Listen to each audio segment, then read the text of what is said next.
Talk That Talk TV, we back again. Welcome to Talk That Talk Media, where the vibe is live. DJ and Tika are hype, keeping dreams alive. Welcome to Talk That Talk Media, where the vibe is live. DJ and Tika are hype, keeping dreams alive. Bringing you reactions, reviews and slick recaps. Join the conversation, no time for mishaps. Trends will uncover, every beat devour. With fresh insights and energy will never tire. From pop culture to the latest in the game, dive in with us. You want to stake your claim, don't forget to like, share and subscribe to Talk That Talk Media.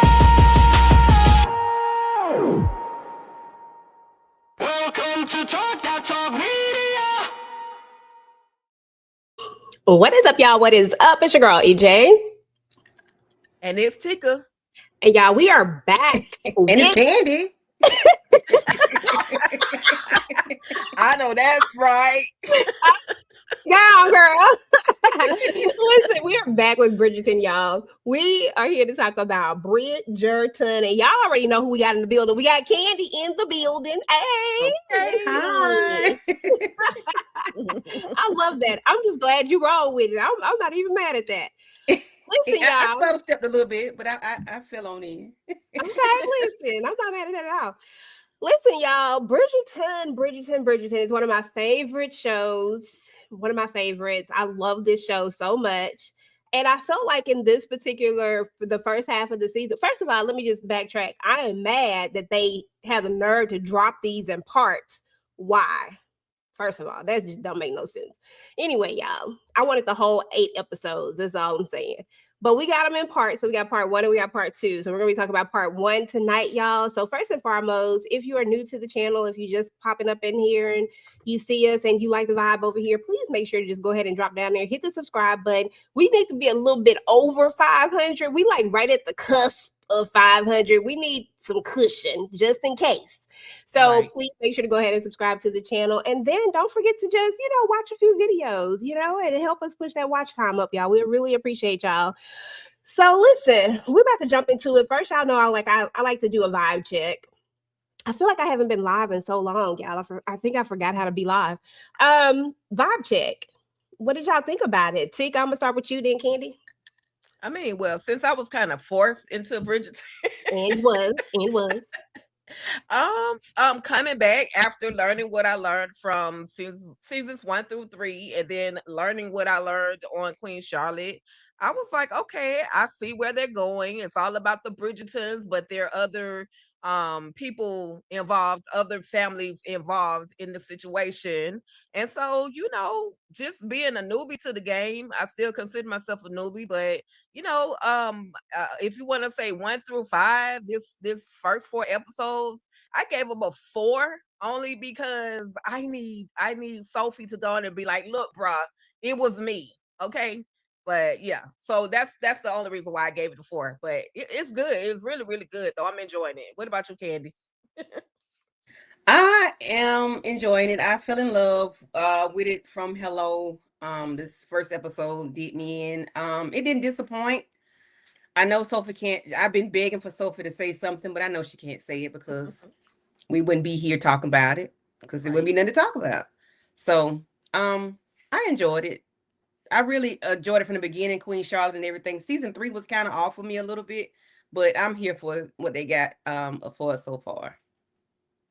Nice. You muted, EJ.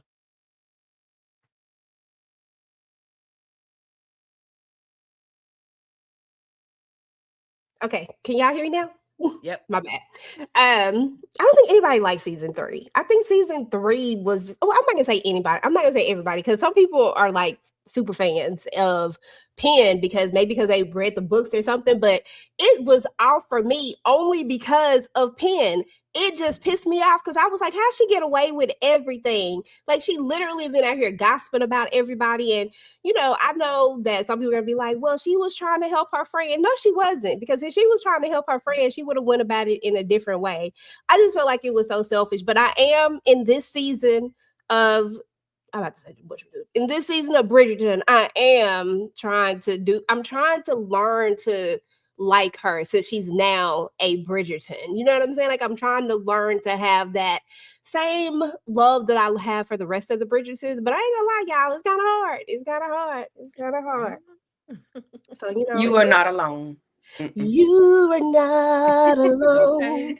I was gonna Absolutely. sing it, but I said no. Oh yeah, girl. Each and every time we bust out in a song for sure. So anyway, y'all, we're about to jump into this episode though. As far as my vibe check, I loved it. I thought that it had a good start. You know, Tika and I talked about this before. We thought it started off a little bit slow in the beginning, but as Tika pointed out, oh, and FYI, we did reactions to this, guys. So if you want to check out our reaction, it's gonna be up later.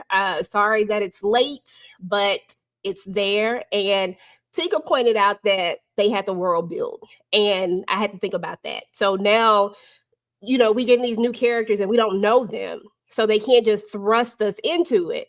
And I guess I was just so used to, you know, just let's get to it that I was just impatient. But I loved where we got when we got there. So Yeah. I was looking forward. I'm going to go ahead and jump into this episode, y'all. First of all, when it first starts out, we start out with, oh, Lord, Lady Featherington, y'all, is over here in these streets. She over here at the Bridgerton house. She ain't never been at the Bridgerton house like this. And I'm just like, girl, I don't even know if I like you at this point. Why is you here? But, you know, it is what it is. Well, But I knew I didn't like her. I didn't like her last season. I didn't like her the season before that. I didn't like. Look, I don't care about you and your little redhead grandbaby. I don't care because you Penelope mama. You're stealing money. You're lying about it. Got Penelope in your mess, and she going along with she corroborating the foolishness. Anyway, I'm sorry, EJ. I don't like her. Go ahead. Keep going. She garbage. Keep cool, Like little she cool. garbage. I just don't have any respect for her. And we're gonna as these 4 episodes continue to build, we're gonna see why I really don't like her. Especially what she did to the maid. So yeah. Okay, that part. Now, y'all, Yeah. I'm not gonna go in any type of order. I kind of like got my thoughts of how I want to kind of go about this. We just gonna follow these slides, but they are not like in a this type of thing. But any thoughts over over Featherington, over Portia. I like to call her Portia. Over Portia, and of course, little man is cute. You know what I'm saying? He got a little red hair. Yeah, he all cute and everything. We get that, and we know that the documents that her maid forged actually allows him to now take over once he's old enough. So that's also interesting. So anyway, so he's the heir to that throne, I guess you could say. Did y'all miss having the Ditzy and Ditzy this season? Heck no, because them two things got on my nerves. Thing one and thing two, they slow. Something ain't right with them. I don't know what that lady did to them churn, but they get on my nerves. They don't have anything to do. They don't have anything. They don't have no sense, no cool, no nothing, no tact, no nothing. They just breathing, okay? I don't understand. Okay. Yeah, they cool. giving me the evil stepsisters from Cinderella. They giving me the evil stepsisters, and they want to be they goofy as hell.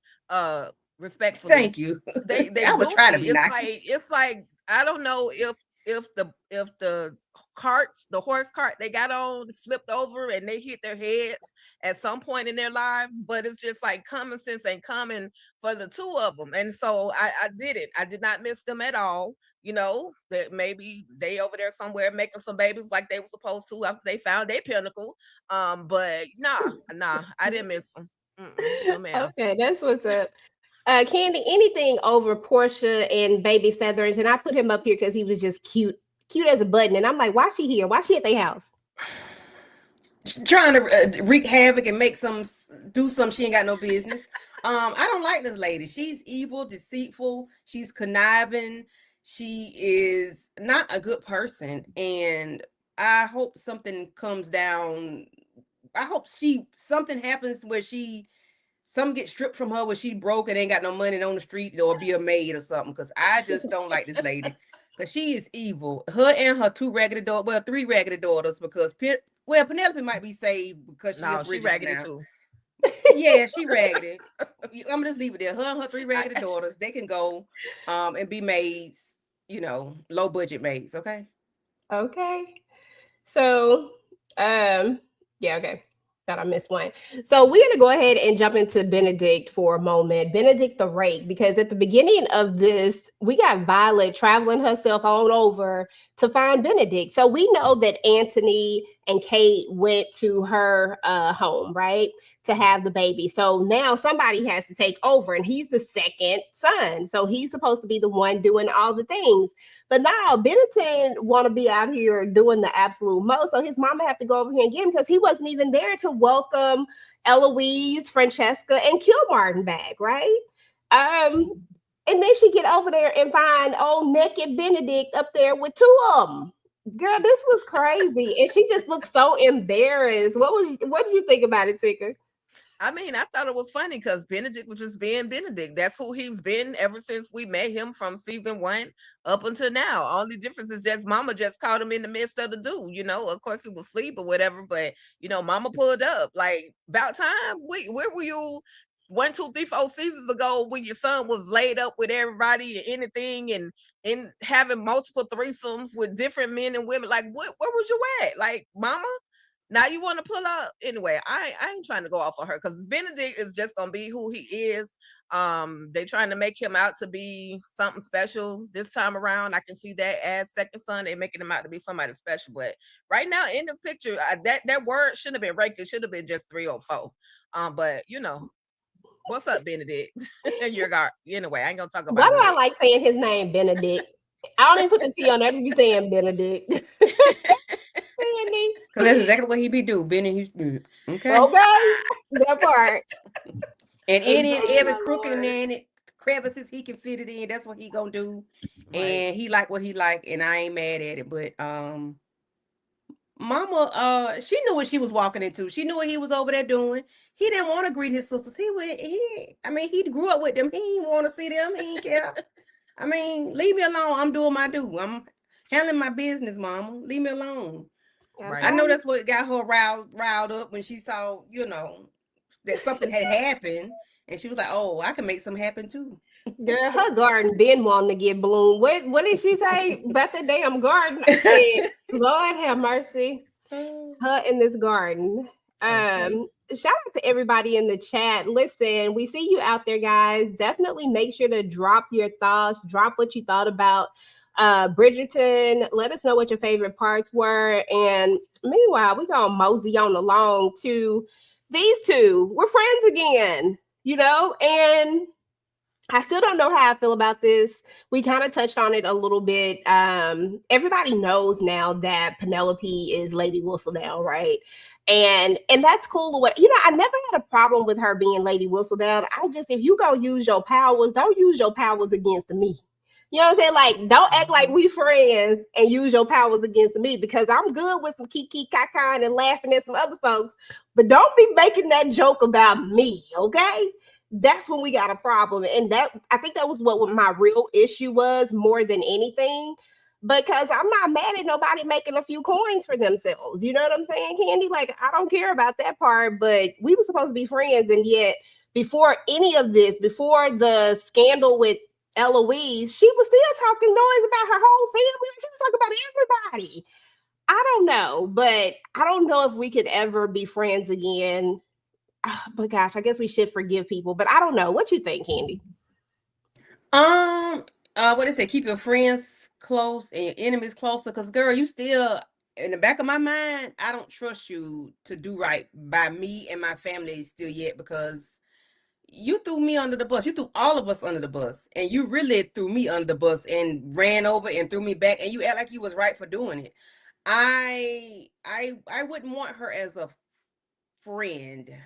I wouldn't tell her nothing. I tell you that. I wouldn't tell her nothing else. She wouldn't get nothing out of me, and it'll be mom's the word around her. I don't trust it, because you still got to write a story, and I don't want to be part of it.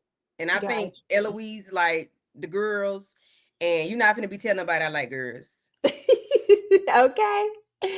Listen, Eloise, I don't know about Eloise. Eloise this year, we'll talk about that in a minute, but Eloise is something else. Tika, what are your thoughts? I kind of feel like I know what you're gonna say, but go ahead and say it. Let me get my windpipe together. We are never, ever, ever getting back together. Like, you would never, ever be my friend. I don't care if my brother was blind to the fact and married you anyway. I wouldn't fit in the tea room and kick it with you. You even talked about my brother, who you claimed you love so much, but you threw him under the bus in your little whistle down periodical newspaper, newsletter, whatever you wanted to do. So for that, and she definitely threw her own friend Eloise, the real true friend, the real friend that actually, had her back through everything, even when her mama was broke and really, really broke, and they was living in the hood. She was still cool with her. She was still trying to, waiting to meet back up with her, but she betrayed her. And it's hard. Y'all can't just just betray me one season and then the following season think that we just gonna be able to connect back like it never ever happened. So it will take some time. I will see if they had given us, season 5 and then they became friends again. But it's just season 4. You betrayed me in season 3, 2. It was just too much drama for me. But well, Eloise, she saw that Cressida one ish, so I guess she realized all she has is Penelope at this point. Even though she had her boy in the newspaper at the store that she was about to kick it with the books, and then Penelope again. I can't find no reason. I can't find no reason to be cool with her. You messed up my spot. I was able to go and see this cutie back in the hood somewhere, and now here you go messing up me. So now I can't get no satisfaction. Now I gotta be without a pinnacle because you want to be a hater. I'm just saying. Always. And then because I left and came back, Right. I left. Ain't no I'm coming back and we gonna pick up what we left off. No, ma'am. No. That part. Because I've been gone for a minute. Now I'm back with the jump off, and we ain't jumping off to no friendship. I'm sorry. Nope. Hey, listen, I'm not mad at it. I do believe in forgiveness and stuff like that. But I just feel like it would be different if it was only that one thing where she could justify it and be like, I did it to save you, even though we know that wasn't really the case. She was trying to save herself. It's like a little bit true, but to me, it's more not true than true. You know what I mean? Like that. It's like an 80-20 thing. 80% trying to save myself, 20% is going to help you too. That's how I felt about that. But for me, it's all the stuff before that. It's like all the stuff before any of this stuff happened. Girl, you was just out here going in like it wasn't nothing. So, right. Yeah, no, I don't know. We'd have to, like, girl, she had to do a lot. She had to, because I can be bought. Listen, I ain't gonna lie, I can be bought. Everybody got a number. EJ, out of all the people that she could have told Eloise that she was Lady Whistledown. Thank you you. Knew this girl was running the streets trying to figure out who Lady Whistledown was. You could have revealed that, and I'm pretty sure that Eloise would have kept your freaking secret, but you didn't. So we're never. That's true. Send her back somewhere. Send her to the woods. Send her to the country. That's a good point. She could have told her, if she didn't tell nobody else, she could have been like, look, I'm Lady Whistledown. What I'm going to do is this. I'm about to have to drag you through the mud, girl, because this is the only way we're going to get the queen off your back. Right. Because I'm about to go, and then she would have been prepared for it. And because, you know what I'm saying? Like, I agree with you. I don't know about this. Yeah. And then I'm a Bridgerton girl. You, what was it last name? Featherington. Yeah, I'm it. Okay, the show named after my last is okay, Bridgerton. So you are nobody. So you should have been, handling your business like you're supposed to, because I am up here and you're down there. But you're only a Bridgerton by marriage, okay? By name only. That's it. That part. Yeah. Hey, Monique and Tamika. Hey, Tamika. Hey, Mo. What's up to everybody in the chat? Thank y'all so much. Make sure to hit the like, guys, as you come in, and drop us a comment and do all the things. Let's talk about Lady Danbury, because y'all, Lady Danbury And I'm not even want to jump into where we are with her in this episode. I want to talk about Lady Danbury just in general, so that we can kind of set that up for where we're about to go. Because Lady Danbury has been such an interesting character. I'm so excited because Tika is through everything, y'all. So we can talk about this. She's watched Queen Charlotte, and we got this amazing backstory. Like, shout out to Queen Charlotte. I need them to do a part 2 on that, but a season 2. But Lady Danbury, oh gosh, I cannot think of what her name is. Gosh, I was trying to think of the actress name. She did an amazing job at bringing this a character to life. And Lady Danbury been through some things. You know what I'm saying? She done been through some things. She got basically sold off because, you know, back in this era that they're portraying, people are, you know, given to other people. They're betrothed to them. They put a little fancy word on it, but to me, it's like they sold them. But I'm just saying, but maybe that's too harsh. But they're betrothed to these people, and she was sent to be with Lord Danbury. Well, he wasn't a lord then. He was just I don't know what his title was. Hell, he was just there. He was like a prince because his daddy was a king. His daddy was a king, but he was dusty as hell. That's what they should have called him. But anyway, I'm sorry, EJ. Go ahead. You good. Oh man. But before the queen had gave them like titles and all that type of stuff, you know, she was sent over there in them streets, and we saw the type of life that she lived, right? To the point where she was just waiting for this man so that she could just be free. And she kind of knew that once she was free, she wasn't trying to travel. But then she bumps into another person, Violet's father, right? And she kind of like him. But then he's married already and got a family and things. And so he can't choose her, of course. And so I think in that moment, she just makes up her mind that, yeah, this is who I am. I'm just going to be by myself. But in all of this, she strikes up this amazing friendship with the queen, right? A genuine friendship, one where she don't hold back. She just tell her like it is. And she taught her a lot of things. As a matter of fact, she was probably her only friend that she ever had. The queen was her only friend. Or what opposite I'm trying to say. Lady Danbury was the queen's only friend because she had nobody else. She had came from Germany, I believe, if I'm not mistaken. And she too was betrothed to the king, right? So now she's just here. But Lady Danbury, you know, teaches her some things and talks to her about things and really just helps her to create this world that we see right now, right? Lady Danbury had a big part in all of this, right? So they've been friends for a long time. She was her lady in waiting, but now we learn that she's no longer her lady in waiting, but she's still her best friend. I'm gonna call it what it is. That's her BFF, okay? But after we learn all of these things, when we get the brother story last season, so we get the brother, he comes in, and then we learn about you know, why they were at odds, because she was trying to leave. She wasn't trying to marry that old man. She said, no, I don't want to marry him. I'm about to chuck y'all to deuces. But brother low-key snitched. He didn't know what he was doing. And that's how she's ended up here. I said all of that to say that Lady Danbury has had a life. You know, she's had a life, but she's been here this entire time. And now she wants to go away. And we're going to talk about that part in just a second. What are y'all thoughts just over Lady Danbury, this character? Because she just seems so bigger than life to me. I love this character. I'm going to come to Candy first and then Tika. So I like Lady Danbury's character, especially what we learned in Queen Charlotte, because she was, I think at 3 years old, she was told what to drink, what color, what kind of wine he was going to like, what her favorite color was going to be, or whatever. So she was, whatever the word is, she was put into this group. Well, yeah, I didn't want to say that, but yeah, groomed to be this man's, you know, wife, bed wench, or whatever she was, child.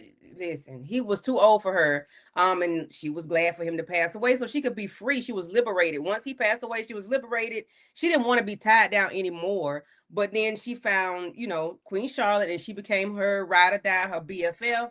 And it's like now she wants to leave and live. You know, she's getting older. She wants to just live and be on her own to do what she wants to do because she's not tied down to anybody. man, woman, cat, dog, or child. You definitely know it when the children, because she ain't had them when she did have them. As we learned in Queen Charlotte. I like her and I want her to be free, and I want Queen Charlotte to realize that she just wants freedom, not that she's going against her or being rebellious or anything, but she just want to be free, and she wants her Queen Charlotte to be free. Let that man stay under that bed as he's still digging with them damn them dust bunnies.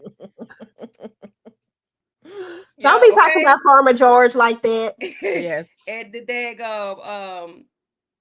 what them things called? The stars in the sky. Yes. You know, all of that. Yeah. Let him go and do that. Wherever he at, he's still under the bed. Queen Charlotte want to be liberated too, and she just don't know how to do it. She just thinks she's supposed to have underlings all the time, but that are friends, and that's not Lady Danbury any longer. Oh, yeah. I mean, I absolutely agree. And the actress's name is Joa and Doe. I'm sorry, Queen, if I'm messing that up. She should have been the queen too. But with that being said, yeah, she was forced at, was it 3-4 years old, to come to Mayfair. Freaking Mayfair, my God, to be married under this. That man looked like a whole bugaboo. They was wrong for that. They could have at least gave her somebody with some character that, you know, you can grow to love. Like, you couldn't even grow to love. You could just walk around and be afraid to look at him. That was just wrong. But anyway, I digress. I had a moment. You know, I respect her. You know, she didn't raise her kids, but a lot of these women didn't raise their kids. They had governance, they had maids, they had, you know, all of the things, the people that took care of their children. She was literally given to this man just to lay there and give him the goods, you know, for her, help her. I'm about to say something crazy. Help her garden flourish, but I don't even think she ever had one of them with him. You know, she didn't reach her pinnacle with her husband. She just literally laid there, or either she turned over and he hit it from the back. And, you know, like, it was that one last time where it was just over with for him. And I was with her. I was glad that he was up out of there. She has definitely been a very important role. She has played a very important role in Queen Charlotte's life. Even though I don't like the princess, the king's mother, she was the one that gave all these women these titles to be ladies and lords. She did it on some racist ish. Okay, since we got a mixed couple in the palace, we gotta have mixed lords and ladies. And so that's how, you know, Queen, that's how Lady Danbury became, you know, one of the ladies. But then shout out to Brimsley, who said, which one of them is not gonna tell my business? When the Queen asked which one is not gonna tell my business, and he said that it looked like Lady Danbury was gonna be the one to keep all the secrets. And so she has been that. She has been that. So, you know, up until to this point, and I know we're going to get into the other part later, but, you know, I salute her for, now she ain't raised her kids, but I know what it is to have to give your kids to their daddy or give your kids to somebody else to let them take care of them. So, you know, I can resonate a little bit with her character. I'm not so prim and proper, but I do understand what she had to do. And then she was the life of the party. Every season, she was the one that initiated the first party. So, you know, if I could be a part of one of her parties, I would have been happy. But, you know, anyway, I want to talk about the Queen so bad, but I know we're going to get to it. But I just salute Lady Danbury. I appreciate her and the character that she, and giving us this character as Miss Lady Agatha. Okay. And she's so beautiful. She be clean too now. Every outfit all she put the on time. be tough. Okay. Right. Okay. Them hats be on it. Yes. Them hats are she great. Be decked out. Yeah, I love it. I love it. So, you know, speaking of the Queen, because Tika was holding it tight. She was trying not to go there. But speaking of the Queen, I'm going to go ahead and let you have it here. The Great Escape. You know, the Lady Danbury say, listen, I got to go. But the Queen said, nope. No. Okay. She said, nope. And there was a moment in this season where you know, they're playing chess and they get into this argument and the Queen try to pull rank on her, which the Queen has never done that before with her. Like, but that just let me know how much this is hurting her.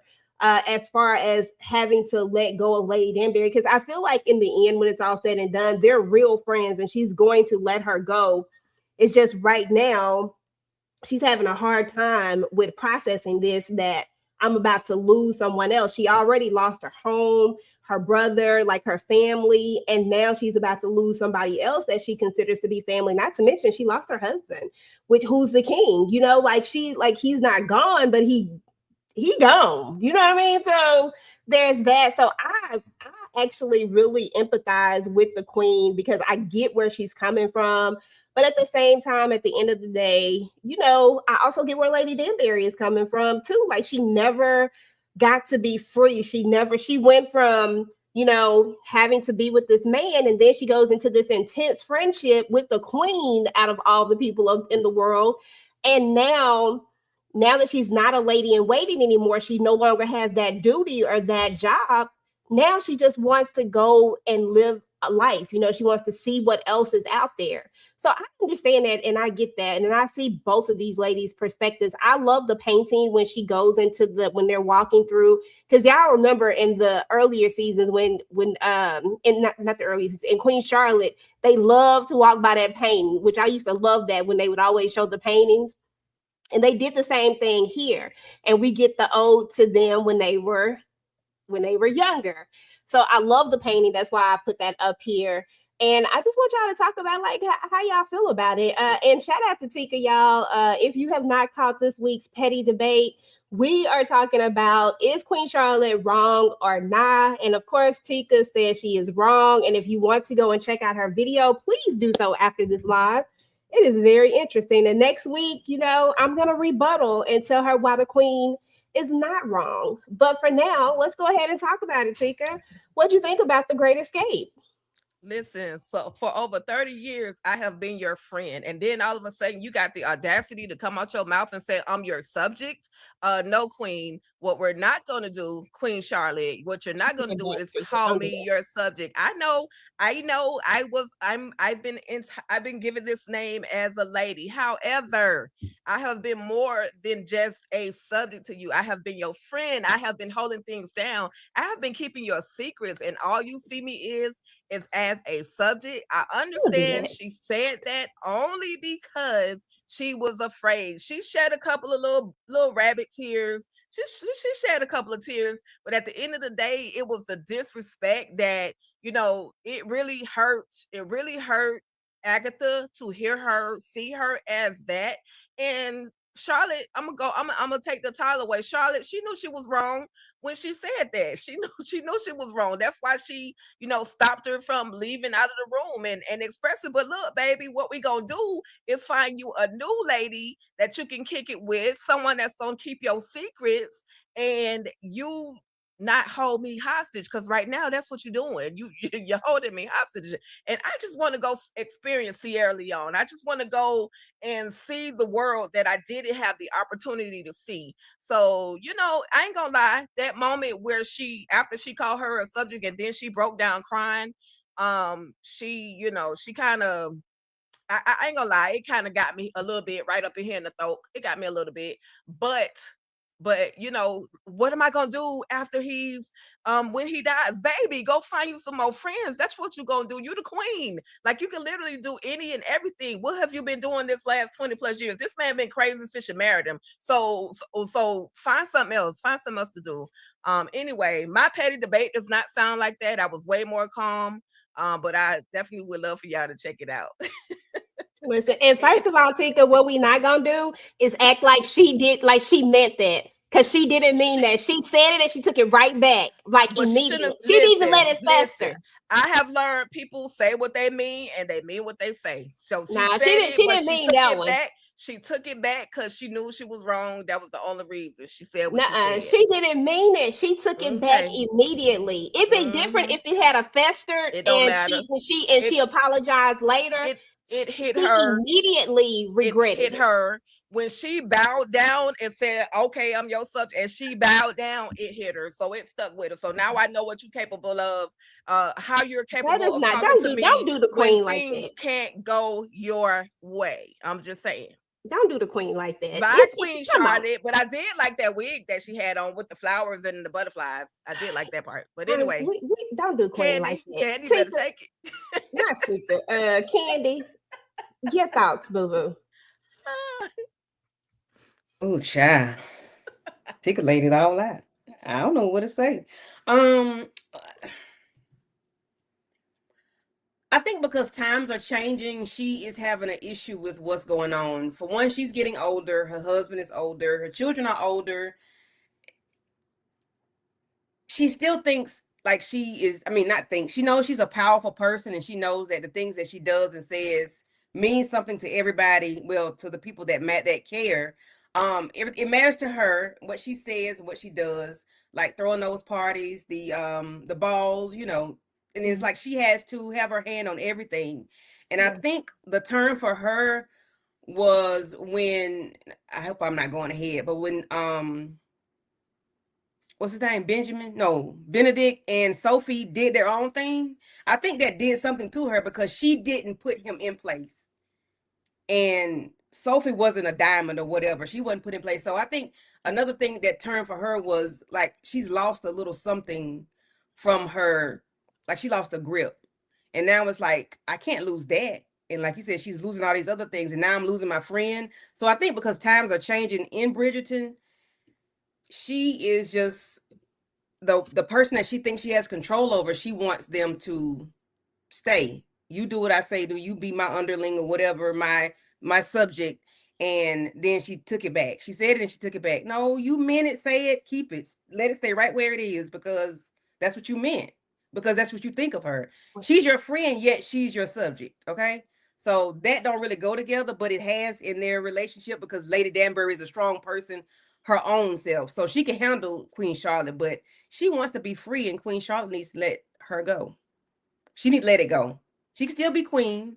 She can still run the palace or whatever she need to do, but she needs to change roll with the times too. So. Okay. Listen, I'm gonna let y'all have it because I think y'all know. I think y'all understand and know that that lady did not mean that, and that she was acting off of an immediate hurt. Like I don't want to lose my friend, so I gotta pull this rank. She's never done that with her before, ever. And that was her she's first losing time her ever grip.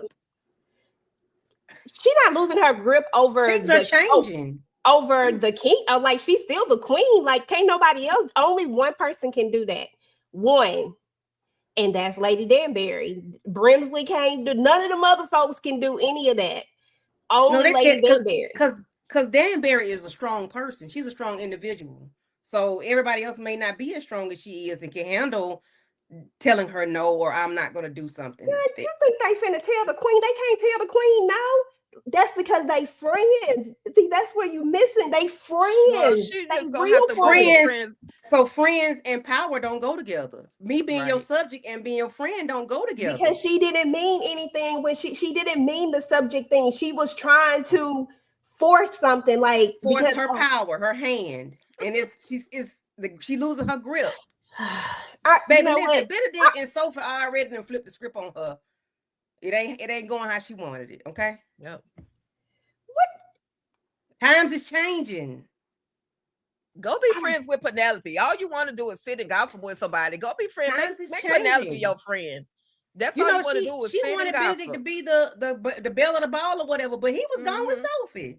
Right. She don't have it. She's losing grip. Okay. Girl, every season, nobody that she wants to act right. But they did it in her face. Who? They didn't give her that. Benedict. He went gone. He didn't care about that. I don't even know if Benedict even know he's the suitor. He don't care. But he know it's his time coming. But he don't care. Anyway, EJ, I'm gonna let you go ahead. She asked for it. Huh? I say you asked for that subject.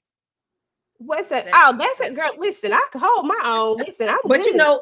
Penelope already knew what time it was. Penelope knew Benjamin wasn't finna be dealing with all. I mean, Benedict wasn't finna be doing all that. That's why she was like, she was like, she already knew No. I just think that those two things don't go together. Like that part of it right there, because the queen she ain't never been right about that. Like, she always wrong every single time. Look, Francesca did something totally different. Like, she's never right about those things. This friendship thing is something serious, though. But I'm gonna let it go. We gotta talk about this lady right here because I like her. I like Sophie. I think Sophie is great. She's like one of my favorite characters so far. I like the first introduction to her, and I like the fact that she like, even though she's treated the way that she's treated, she still does everything to the best of her ability. Learning that they had to replace 5, did they say 5, just to replace 1? That's wild right there. That is major. That just shows a lot about her work ethic and who she is in general. And I think that her and Benedict really did have that chemistry when they first met. But I loved how she enjoyed the ball. Like, I loved how she looked at it. And it's just sad that she's being treated this way. What are y'all first impressions of Sophie? Tika and then Candy.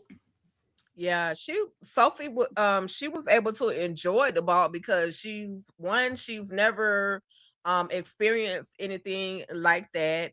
She was also never groomed um the way the other young ladies were when it came to a ball. Every other young lady that's there at a ball is there for a purpose. They're looking for their husband. She didn't have to worry about that. All she wanted to do was just see what it was like, see how everything went down, and enjoy herself to the best of her ability. Like, you run around with a dance card on that you don't even not have not one signature. You don't even know that you're supposed to put the dance card on. But I loved it. I loved it for her. It took me back, the classic Cinderella story. Where she went to the ball and then the clock struck 12. You know what I mean? It took me back to that moment of meeting Sophie. She ran into her evil stepmother, evil step auntie, whoever she is. She ran into her, but she dodged her. I just knew they were gonna catch her, but they'd allowed her to be able to enjoy as much of the ball that she could. And I like her friends, the maid at the house and the one guy who threw that little white powder wig on to take her over to the ball. Like, they were some riders for her. They knew they weren't supposed to be doing, any of that, but it was like, we're gonna let you go and experience the moment. And so she had a good time. She's a superhero. She's strong. She's intelligent. She speaks different languages. And we find out that she just got a bad rap. Effed up family at this point. The uncle or uncle daddy, whoever he is to her. I'm still confused on that part. But he left her hanging with that crazy behind woman that he ended up marrying. So, but I like Sophie. I like who Sophie is. I like Sophie's honesty. I like her her ability to be strong and kind of like stand up for herself. At least for what we've seen so far, minus that one last moment. But yeah, I like Sophie. I'm glad we were introduced to a fresh new character. Okay, that's what's up. Candy, what's your first impression of Sophie? I didn't know of course I didn't know who she was. At the ball, I think we first meet her at the ball, right? She's at the ball, she's looking around, admiring all the beautiful things that she saw, the chandeliers, the flowers, and just all the beautiful people that were there in their dresses and their gowns and their masks, and just seeing something outside of the beautiful home that she lives in, even though it's something that she cleans up. But we didn't know that in the beginning. She was just so free, and it was like that mask gave her freedom because she was smiling and she was admiring everything. But later on, when she's home, like the picture we see her, she has no expression on her face, and it's like that mask gave her freedom, and she could be anybody that she wanted to be. She wasn't a maid. She wasn't a mistress's daughter. She was just a free person, and she didn't even have a name. And I liked her character. I did. I really did. I was like, yes, we got somebody that's fresh and new, and seems like they got a lot going on, but it's holding back. Yeah. I liked her character too. But we got to talk about Cruella. That's what I call her. Cruella, aka Lady Penwood, the ex Mrs. Lady Lee. So when we meet this character, of course, we met her at the ball. So the way that they did this first episode, first episode, we get to the ball and we introduce to some of these characters, but then we backtrack it when we get to the second episode where we kind of rewind it and tell how we even got here. And that's when we also we learn that Cruella is Sophie's step something. I don't know, because I will talk about theories here when we get to the end of it, because they did kind of confuse this, but I think that they're trying to throw us off for another reason, but we'll talk about that. But anyway, Cruella, for whatever reason, don't like Sophie. You can tell that from the moment that we meet her that she doesn't like her. Even when they accidentally bump into each other at the ball, you can just feel the energy. And she didn't even know who she was, but she was just still just rude. But when we get back to their home and we learn that, you know, she's serving her and they're talking about Benedict, and she's already got her eye on Benedict for her daughter, the one that she liked, because clearly she got a daughter she liked and she got a daughter she don't really care too much about. What are your thoughts over Cruella? Like, what was your first impression over her, Candy? I said, who is this evil, menacing, the lady with a menacing look on her face? Like, why is she looking like that? And then you introduce your daughters, like you put one of them on a pedestal, one with Roseman, but then you know, oh, here go Posey. Yeah. It's like, you know, you pushing your children out there and you pushing yourself out there. And, you know, I haven't been down because, you know, my husband passed away, the first one and the second one. I'm like, did you take the man out there? Because you could be evil. I really believe some ain't right with you. But she just seems like she's a wannabe, a try hard. She's not really of any substance at all. It's just like she's faking whatever it is going on. She is the Cruella de Vil of Bridgerton. I think so too. I don't like her. See, what do you think about Cruella, Lady Penwood? Yeah, when we first with the flashback, when we first saw her and the way that she looked at Sophie, I was like, oh yeah, she is not gonna be kind to this little girl no matter what. And then is she worse than Cruella de Vil? She oh God, don't let me cuss at the lady. But it was always, to me, there was always a side eye with me with her. Like I said, just the initial reaction to the way she looked at Sophie was enough to show me that she wasn't gonna give a darn about this little girl whenever the time came. And then, like Candy mentioned about she came in 2 husbands in, the third husband gone. Are you the Black Widow? You walk around with black all the time. Are you the one taking these men out? Like, what is going on? And how are they being fooled enough to marry you again? Like, who keep wanting to marry you? It was so confusing. She clearly didn't, anyway, she didn't have all the funds that she needed, which is why we'll get into predictions or speculations later on. But yeah, I just didn't care for her. And I felt, since you got the picture up here real quick, I felt sorry for Rosalind and Posey. Not so much as Rosalind, because she was just a meanie. But Posey, you know, I had a little empathy for her because you can't help who your mama is. Rosemary act like her mama. Exactly. She acted just like her mama, which was my next question. What was y'all first impression of these two? Because this is 2 new characters as well, Rosamund and Posey. I personally like Posey. Rosamund, I feel like she is a product of her environment, and Posey, for some reason, did not get bit by that bug.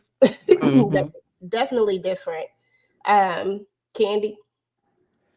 Yeah, when the mama introduced them, she said Roseman's name. She didn't even say Posey's name.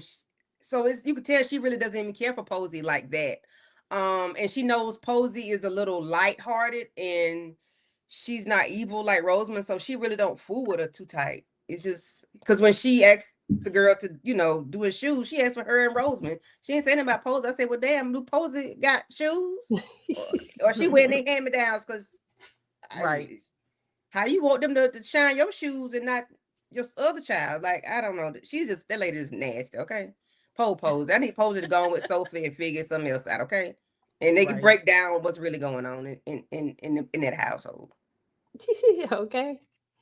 All right. So we're gonna talk a little bit about the backstory. So of course we always need to go ahead. I said she was so cute. And she was. She really is. This Mhm. show is cute. Mhm. We always need a good backstory. I think Tika and I kept asking for a backstory. Can we get the backstory? Can we get the backstory? Because why? We need this backstory. We need to know where this comes from. And we still don't have a fully flushed out backstory just yet, but we do have a little bit. We learned that, of course, Cruella, aka Penwood, she was Lee at first.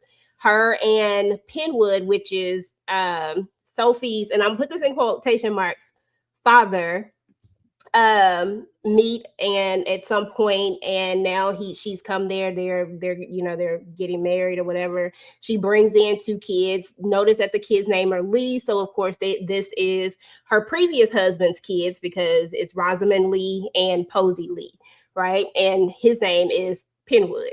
So she brings in two children. When we meet her, he introduces her to the staff and all the things, and then she sees Sophie. And mind you, the staff tells Sophie, don't, call him father in front of the new Lady Penwood, right? And I thought that was weird from the jump, but she's standing there right with the staff like everybody else. And then he skips over her. And then she actually brings it to the attention, like, who is this cutie? She all smiling until she found out when he said that she was his ward. And I was like, okay. And I think this is where we start to get the speculations when he says ward. But we also hear her call him father as well, right? So, and we'll dive into that just a little bit more a little bit later. So, right at that moment, her entire thing changed. We have moments where she's taking her out of dance, which is why Sophie can't dance, because she's taken her out of the activities that most, because we, like Tika talked about earlier, like their thing is like they're basically bred to marry. Like that's what they are supposed to do. And all of the things that would make her a lady, all the things that she's supposed to be learning, like what Hyacinth has been going through, she's taken her out of all this stuff. She knew before, she knew from the jump that she never was going to treat this girl like, she was never going to treat her like who she was supposed to be. And then when we get to the funeral, she says, listen, I talked to the solicitor, and yeah, he didn't leave you nothing. And I promise you, I do not believe that at all. But that's where we are, and that's how we get her into this servitude role, is because she is supposed to be his mistress's child, which means that she doesn't technically get a title because she is a mistress's child. Doesn't matter that she's his child, but because she's a mistress's child, she doesn't get a title, is what she's being told. Candy, what are your thoughts about the backstory that we have so far? Um, I appreciate the way they gave it to us. It didn't give us a lot, but it gave us just enough to know that this lady is a gutter snipe. She's garbage, she's trash, and I don't feel nothing for her. I don't care why she's doing what she's doing. The way she looked at that child when we saw her, I was like, oh, you just being evil. So you can bring your two crumb snatchers, but he can't have a child. And it was like she didn't even want him to have a child, or either he didn't even tell her he had one. He didn't. But it's like she didn't even want him to even have nothing at all, but just her and her two little snot rags. And um, but I appreciate the staff, how they were there. You could tell the how they were looking at her like, we care for you, we're gonna have your back. And we see it, in the beginning of this episode one, how they still had her back, even as she, I don't know how old she is, but in her older age, that they still have her back. So she does have a lot of great people around her. But this one lady here is just why is she here, Ike? And then you gonna tell me my mama was a mistress? And was my mama really a mistress? We don't know. Hopefully we'll find out later on. But you gonna tell my daddy didn't leave me nothing? My father didn't leave me anything, and we know he more than likely did. We just got to find it. Because why would you tell me that at the gravesite? And then you gonna tell me, well, I'm gonna take care of you, I'm gonna keep you, I'm gonna feed you, I'm gonna clothe you, but you're gonna work as my maid. This lady, why she ain't fall in the hole? What that sound like? It sounded like some Miss Millie stuff, didn't it? Yes. You want to be my You maid? want to be my maid? Your Hell, kids is so clean. You want to be my maid? like they supposed to Yeah. be clean. Like, what you mean? But yeah, this lady is terrible. She's disgusting, and I don't know how this man passed away, but I can feel that she did something to him, Mhm. because I just feel like she did something to this man. I believe you. I felt the same way. I'm like, hey, this man might. I don't know how this man died, but I don't believe he died of just regular natural causes. Hmm. He didn't But get I'm stung by glad she no bee. has those people, that village around her that knows how to treat her right, to be there for her. Oh, and while I'm thinking of bees, disrespectful, Bridgerton, so disrespectful. Don't do that no more. Okay, Tika, your your thoughts over this whole backstory? Okay, deep breath. Sorrows, prayers. I am blaming this father, uncle, daddy, pretend whoever he is to Sophie. I'm blaming him because he allowed Gargamel, uh, uh, he allowed this woman to come into his kingdom, his house, his household, and treat Sophie the way that she was treated. I feel like he could have put all that to an end by saying, no, we're going to treat her as if she is our own, but he didn't. So whatever the power of her pee that she gave to that man that allowed him to allow her to treat Sophie the way that she did, I don't like that. I'm glad they gave us a little bit of a backstory, but I need them to rework that backstory, wrap that thing, flip it up, and give us the real, like really break it down to us and help us understand, because it's not clear as to who Sophie really is. And Cruella has definitely spent all of Sophie's money, which is why she's trying to hurry up and get one of these girls married off to somebody else who has a little change running around. So again, I don't have any respect for Cruella. She can go away. The backstory, I like that they gave us a little bit, but I need just a little bit more. Push More, it like out a little Pac-Man. mouth. Give me some more. Okay. And Okay, and one that more part. thing, the way she just took away Sophie's, like, who she is, you made her feel like she could be nothing but a maid. Like, because she doesn't, because her mama was a mistress. I mean, I don't know how the things work. I guess you gotta have status on both sides, but the way she made her feel like she was nobody, like you can be nothing more than a maid, Mm-hmm. that just really like grinds my gears. It's like Yeah. Game of And Thrones, girl. you worked me for 5 people. I was working, and your Right. child, never mind, But for free. Keep in mind, for she was doing free. all of this for free. She was not getting a salary or a wage. She was just getting a place to live, which is Hmm. crazy because it was already her own place to live. You can't tell me Yep. otherwise. This ain't her place. But yeah, we got the maid wars came out of all this. So at some point, it gets to a breaking point, and this is when honestly it don't really get to a breaking point. It gets to the point when Cruella realizes who the object of Benedict's affection is, who this lady is that they've been looking for, because Benedict want to know who the chick is with the silver glove. He, in Cinderella they had the shoe. In Bridgerton, they got the silver glove, and he want to Right. know who this woman is that he had this connection with. And when Cruella realizes that it's none other than Sophie, she caused this whole big ruckus, and then she ends up telling her to leave. And Sophie had a really good question. She was like, "Why did you keep me here all this time?" And I'm gonna answer that because for some reason there is something up in there that say that she had to still be in there for whatever reason. I feel like there is a major reason why she never left her on the at the orphanage or any of that stuff, right? I feel like there's a reason for it. And then at this point, because Sophie ain't never caused no ruckus, ain't never did, she ain't she feel like she can just do whatever she want to do now. But I don't know, y'all. I could be wrong on that. But the point is that she caused this maid wars. We get the maid wars. The maid wars is where she poached all these people's workers because she lost Sophie. And now everybody is going to different places and it's just a whole hot mess. But I want to point out very specifically that the Featherington maid has also been has they're trying to poach her as well. So we gotta move past this and then we'll come back to this in a second. I want to talk about Hyacinth and Eloise. I don't know if I spelled her name right, but I want to talk about Hyacinth and Eloise because Hyacinth is really coming to her own on this particular season. She's growing up. She's ready to get out there. Okay. She reminds me of Daphne so much in the sense of she wants to be a wife really, really badly. Like this is what she has been raised for, and this is what she wants to do. We know Eloise decided that she was going to be a spinster even though she doesn't get to decide that, but that's what she wanted to do. What are y'all thoughts just over Hyacinth and Eloise and the growth that we're at right now? Because we've watched them since season 1. And how do you feel about them at this very moment? And what do you think about just the growth of these two characters? Candy, I'll start with you and then Tika.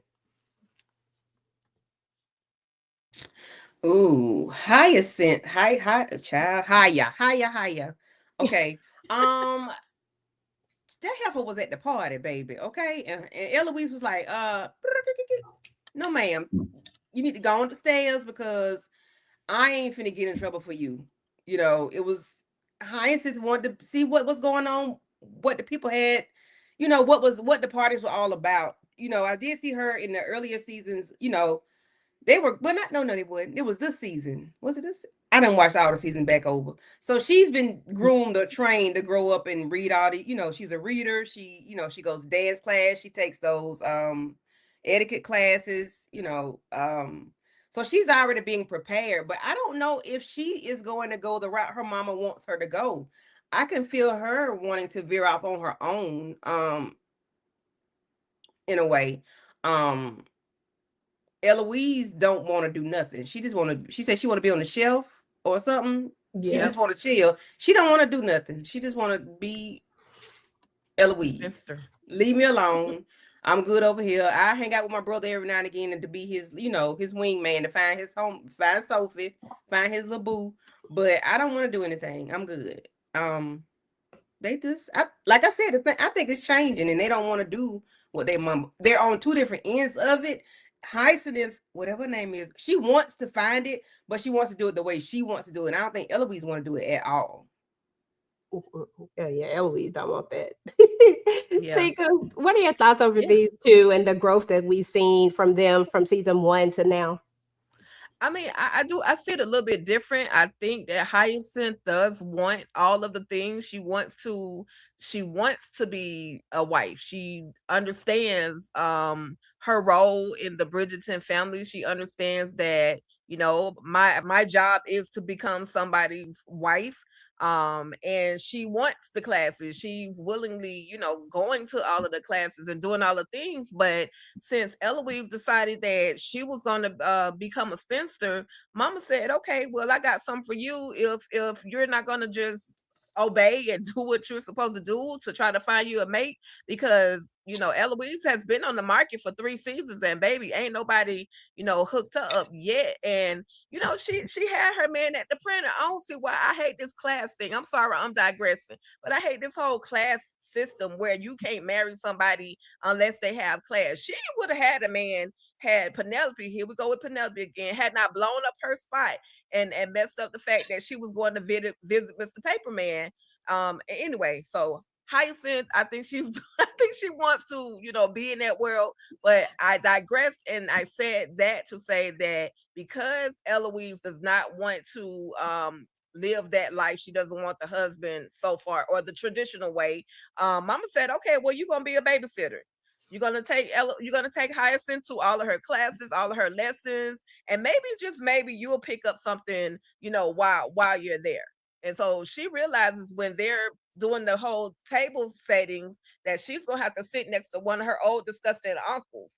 And so, you know, I just found that part to be funny, but I don't know what it's gonna take for Eloise to change.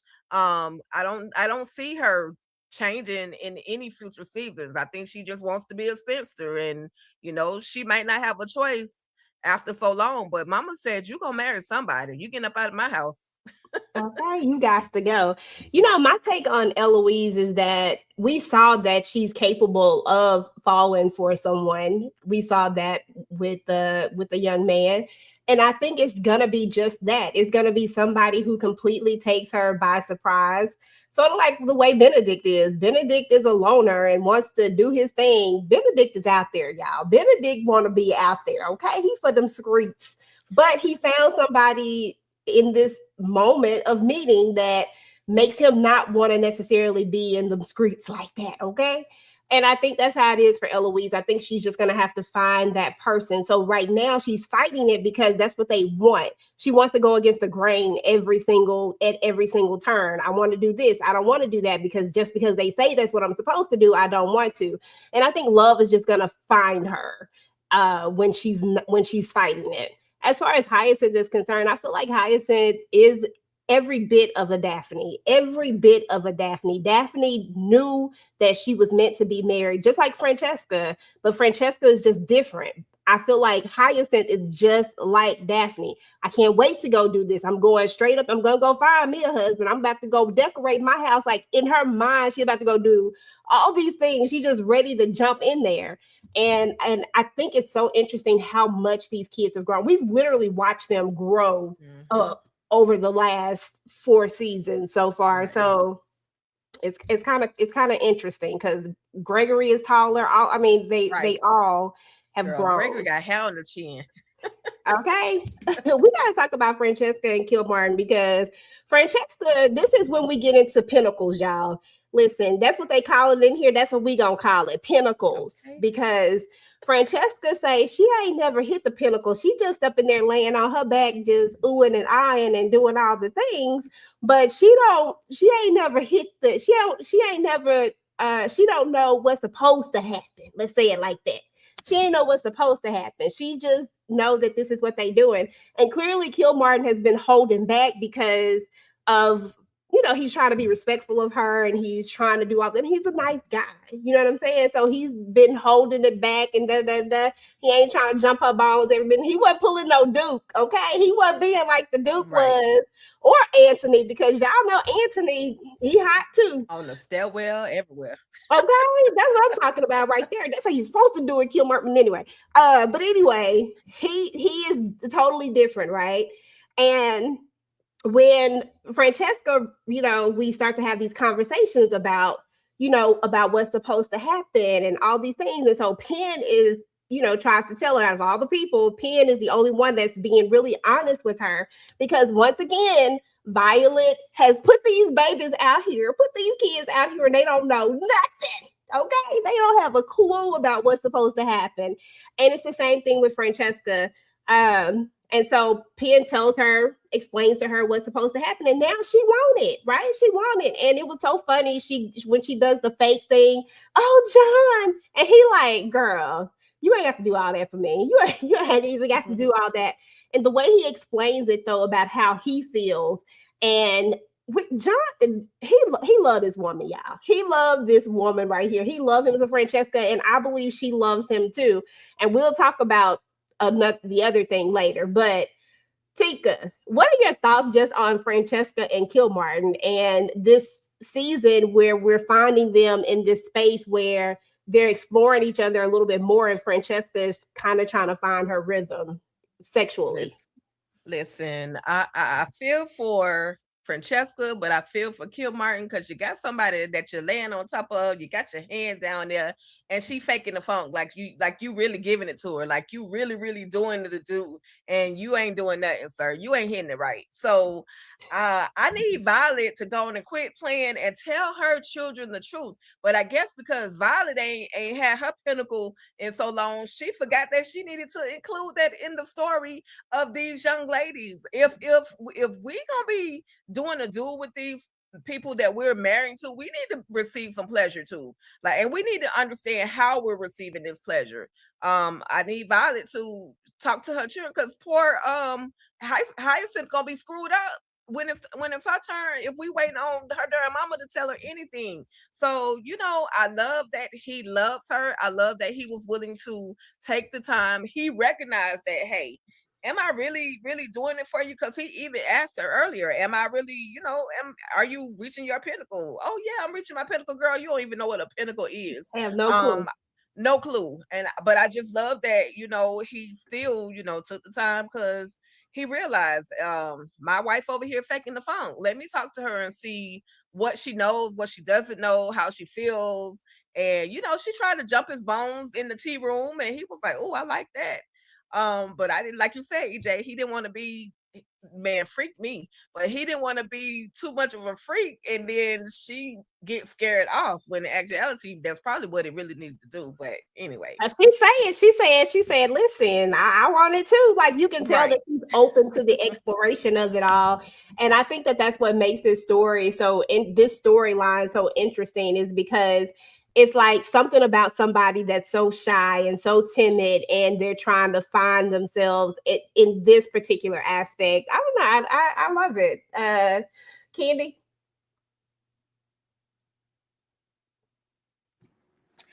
Oh, they so dry. I don't know. I think they lack communication, and maybe that's a society thing that they can't really express themselves a certain way. So you just take the bare minimum and not tell him that you're not happy or that you want something else. And then you don't. I don't know. I think it's just maybe a society thing, and then she's afraid to talk to him. She does seek counsel from her mother, but hell, the bumblebee stung that man, and he been gone a long time ago when they were children. So she ain't had a pinnacle in forever, so she don't even know how to describe it to her. And then Penelope ain't help her out enough, because if Penelope's so hard to draw, she do it in a horse carriage, in the washroom, in the shower. She hunch anywhere, so she can't even tell her how to be intimate and how to reach her pinnacle, because she get her. Penelope handles her own business, so it don't matter to her. She can't explain it. But I just wish I wish them the best in what they have going on, and I don't know. I'm like Tamika, I don't give a damn. I don't care about these people. I was just talking. I don't know. I don't care. Oh my goodness. Okay, Francesca and Kill Martin. I care about y'all. I love this storyline though. I really do love it. And I think she's gonna hit the pinnacle. I think it's What just do you love? I think it's about it? I love the way that I love the way that she's so shy. I love the way that Kill Martin is so patient with her, and he's so kind with her, and he's just like, because he knows that she's not hitting her pinnacle. He knows that. And I think and when you think about it, it's because she doesn't know that she's supposed to hit the pinnacle. Like that's what makes it so interesting, is that once again we're in this society where nobody's saying, like, they're not having conversations about what's supposed to happen when you go and do this, but yet they have bred them to be married and have children, but they haven't told them. It's like everybody's having to find out about the pleasure side of it once they get into it, because Penelope the same way with Colin. She didn't know what was supposed to happen. Colin talked her through that thing. I was like, okay, Colin, don't talk her through it then. But it feels like Kill Martin is trying to protect Francesca because he doesn't want to he don't want to push it. So he's just trying to be really kind about it. But I think now that she's giving him the green light, we'll see how it go or whatnot. But I really do like these two. I like old Kill Martin. And question. So who was Francesca with before Kill Martin? Because I done forgot. Nobody. Okay, so she's not the one. See, I done mixed her up. She ain't the one that was with the fine boy in the first season. Girl, no. Because I'm like, girl, you know Daphne. That's Daphne.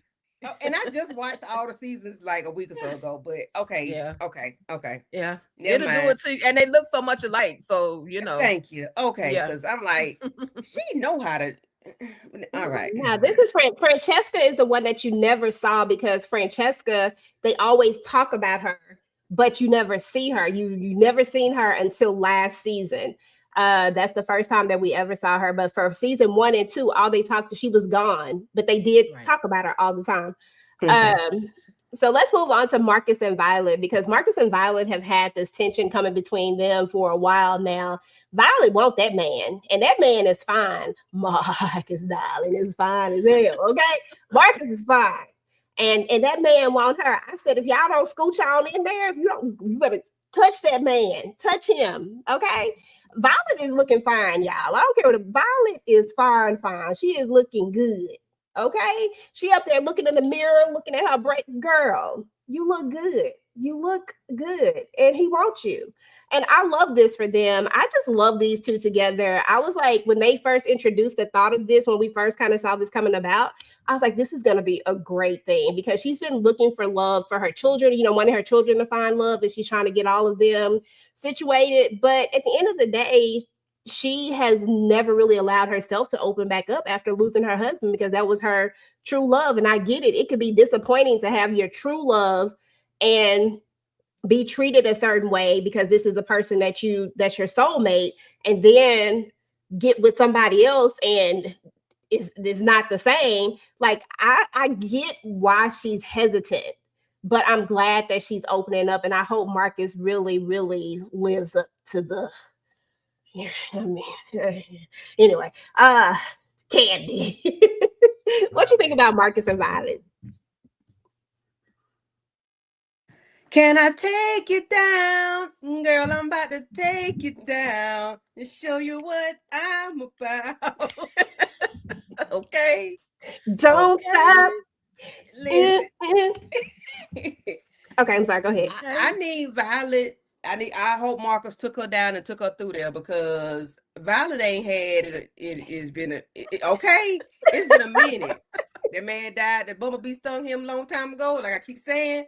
And she ain't had nobody. Y'all, and I need Marcus. Disrespectful. I need Marcus. You and Bridgerton. I need Marcus to take her through there, okay? Nice and gentle, not like oh boy, but I need you to, make sure she get there. Talk her through it. She said, we're gonna talk about that in a minute, but she said, he said we can take it slow. She said, hell no. She done been slow before. It's been slow for years, 20 plus years. She said, no, break my back in. I want you to break the bed, okay? Okay, that part. But I got a whole slide for that. We'll get into that. I'm ready. I'm ready for them. I like them together. They like each other. They've been liking each other for a long time. And they just so smitten with one another, how they just touch the leg and the hand and it's just so cute for adults. Like these are real adults. These are not 20 and 30-year-olds. These are real older grown folks. Grown. And I just like the way they are courting on the low or however. It's just like, it's so cute. But I want to see Marcus back. I want to see all the muscles in his back next episode. Okay, because they did show us Mundrick's back, and I was like, listen, right. Yeah, it's okay, that's cute and everything, but I want to see Marcus back. I want to see his back because we saw his buns, but I want to see his back. Like EJ said, I like a strong back. A strong back, girl. Something about a strong back is just necessary. Yeah. And she deserves it. She's been working hard, getting them children bred, make them had their kids and stuff, make sure they get married, and she be running behind Benedict. Listen, she needs somebody to take break up it. Yeah, she deserves a strong. She deserves it. Tika, what are your thoughts about Marcus and Violet? Their love story that we see brewing. Okay, so listen, call me messy, but Lady Danbury said, since I messed with your daddy, I'm gonna hook you up with my brother.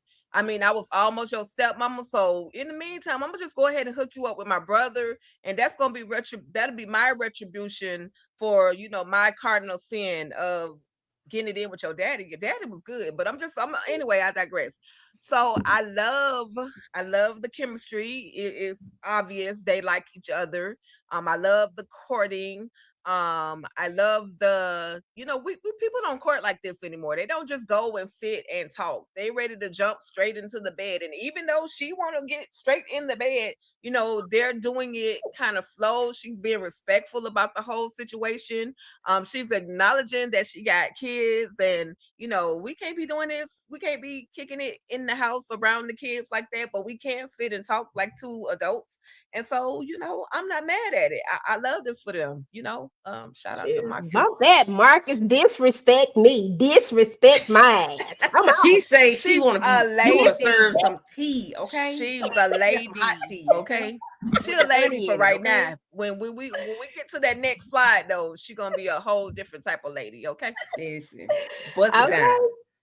Girl. Bust down. Thought you All right, we got to move on to Alice Mundrick, and she's going to be the new lady in waiting. So, of course, Tika touched on this earlier when she was saying that basically Lady Danbury said, "Listen, I'm gonna find you another lady in waiting, okay? Because I got to go, and I'm gonna find you somebody else." And this is who she decides to find because she realizes that she does exactly what she does to the queen, to her.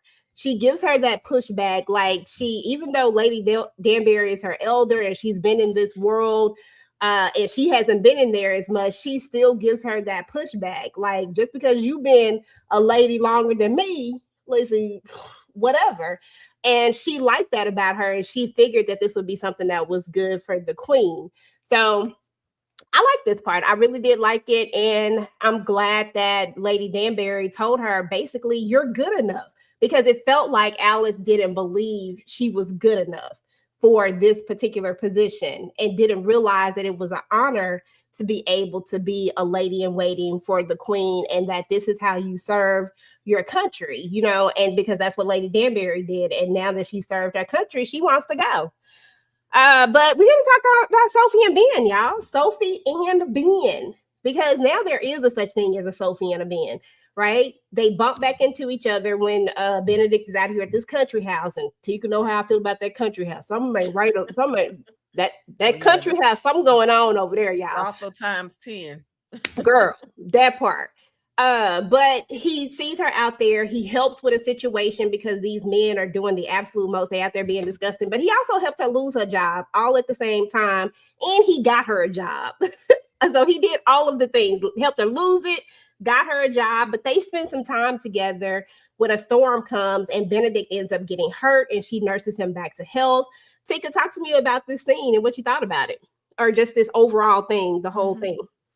Yeah, I mean, if it wasn't for Sophie, Benedict would be up out of there. He got a little cut on the rib cage area, and it got infected. But she knew what to do to care for him. Of course, Miss Crabtree was like, "Oh no, let me do it, because Miss Crabtree was like a mama to him. She been, taking care of him all this time at this country house, which they pulled up in the rain, thinking that it was a cottage. He called it a cottage, and it said my cottage, but the cottage looked like a freaking estate, a large estate. And so anyway, so they didn't have a way. Benedict, where your kid at, bruh? Benedict didn't have a way to get in the house, so Sophie done jigger rigged some stuff and got into the house, and so he's impressed by that. But then he goes and gets in the bed, and he's ready to rest, but he having an effed up night because he hurt, and that little cut or whatever he had on his body was getting infected. So she saved him, like, she saved him. She cleaned it up, watched him, stayed in the room with him on the chair. I would have gotten that bad so quick. But she sat in the chair while he was in the bed, and she just watched him, made sure until the Crabtrees finally came back and cast judgment a little bit. But then he told her, "Look, this is somebody who is considered a guest, and we're gonna treat her as such. Now, why you in the lake swimming butt behind naked? Being you're doing so much. You want the girl to see your goods, and we want to see your goods too. But anyway, the connection was there. It's been there, but I'm just like, bruh, you can't tell that's the same chick that you've been kissing on at the freaking ball, at the masquerade ball. Look at the lips, like look at the cheekbones, look at her, look into her eyes. But unfortunately, he couldn't put two and two together. But we're gonna get to I don't know if you got another slide for what he asked her to be at the end. He really gonna yeah, I'm gonna cuss him out when we get there then. Okay. But yeah, I mean, in the meantime though, in between time, they will make an amazing couple because Benedict actually sees somebody that he could actually see himself with. Yeah. I thought that this was really cute or whatever. And yeah, I too was like, why can't you see it, Benedict? Why can't you see it? But there is a moment when I rewatched it where he says that it's been so long that he really can't remember. And I think that's the reasoning why he's not putting it together just yet. This was not supposed to be in here. Sorry, y'all. And he did pull up already drunk, so you're right. That's true. At some point, Benedict does realize that he really wants to find this lady, and now he done enlisted his mama. We got, of course, we had Lady Mondridge. Everybody is trying to find Wilson now. Everybody trying to find this lady. Like, we really serious about trying to find her.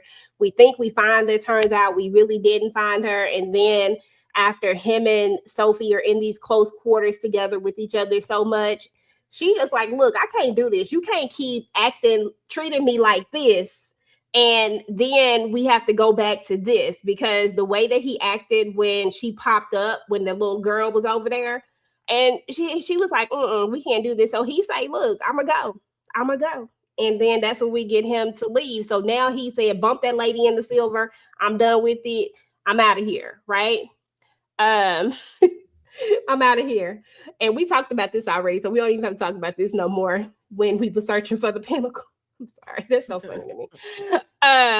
But we are going to talk about this.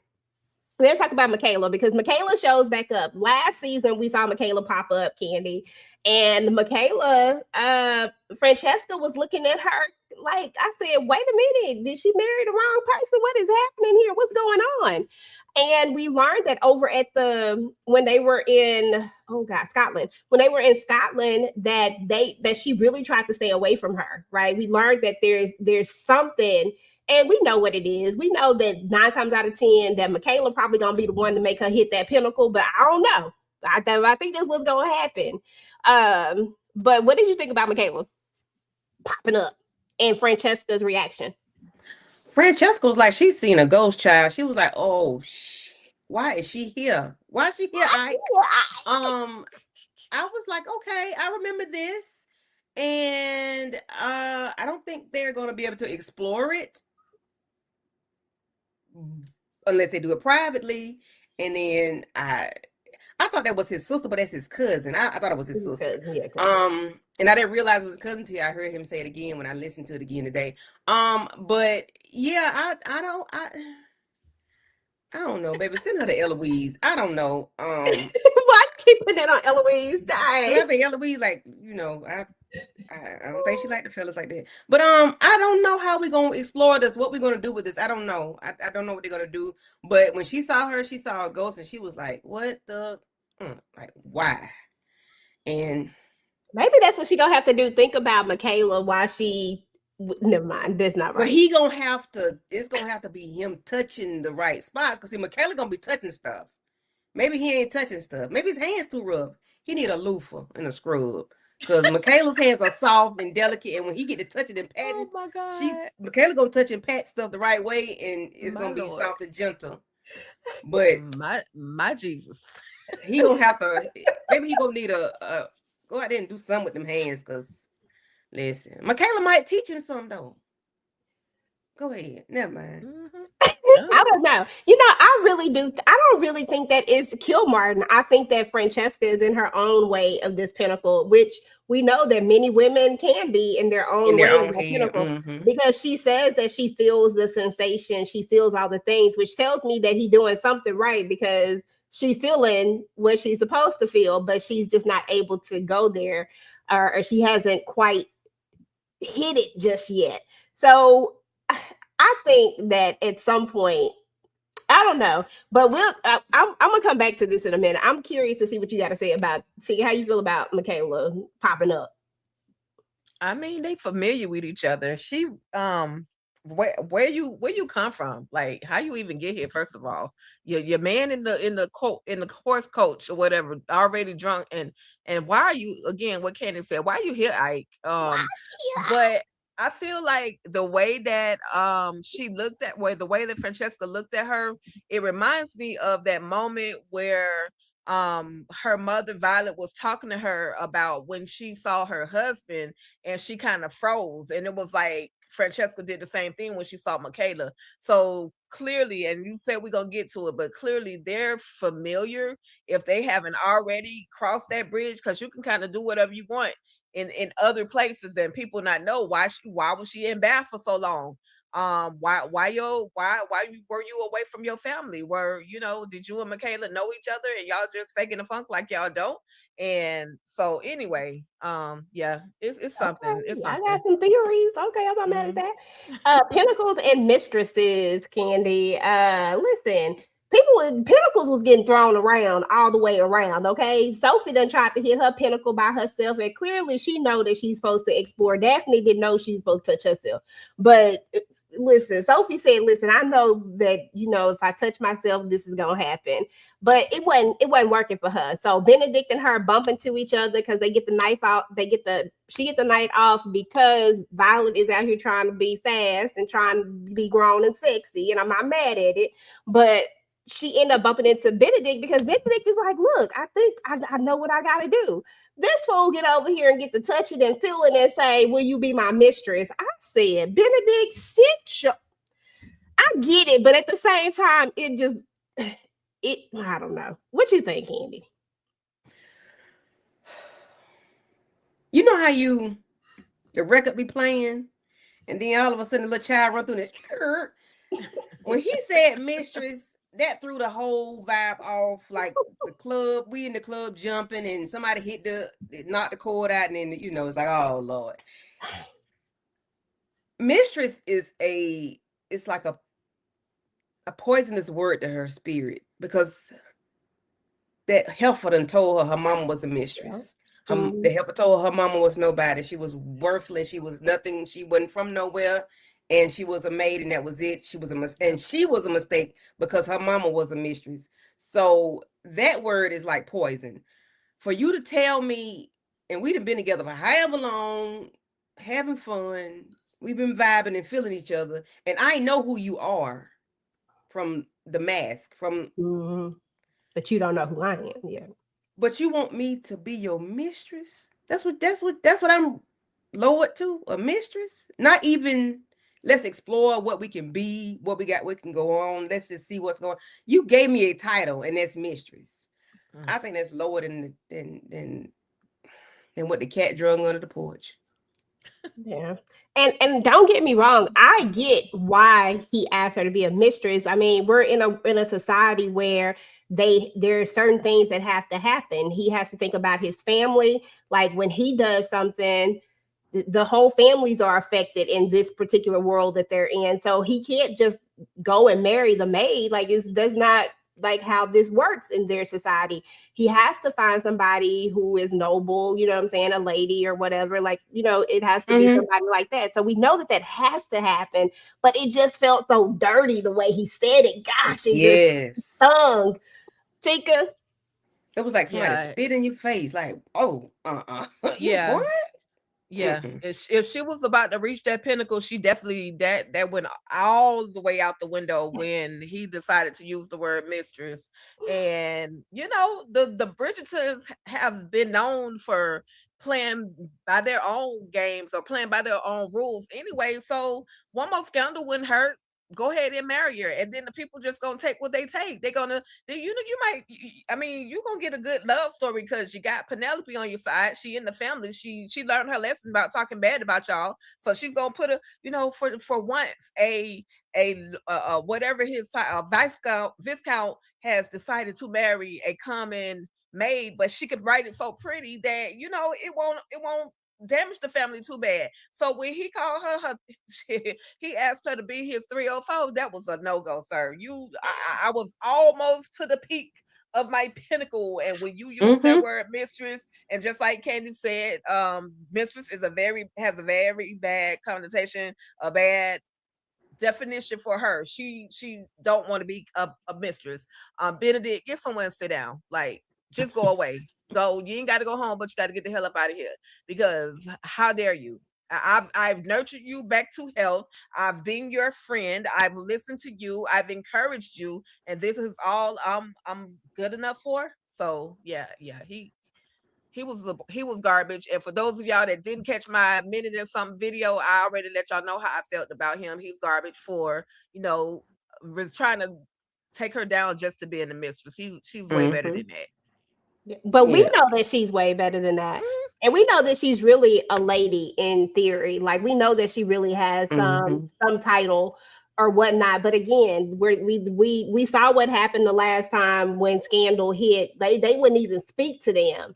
And everything is based upon reputation in this particular world. And right now, the Bridgertons, they are the Bridgertons for crying out loud. So I don't know if they can afford a whole nother scandal, but I mean, it is what it is. And Anthony had a mistress. Mistresses aren't uncommon. Even what's his name said he was like, many people have mistresses. I don't want no mistress because he know better.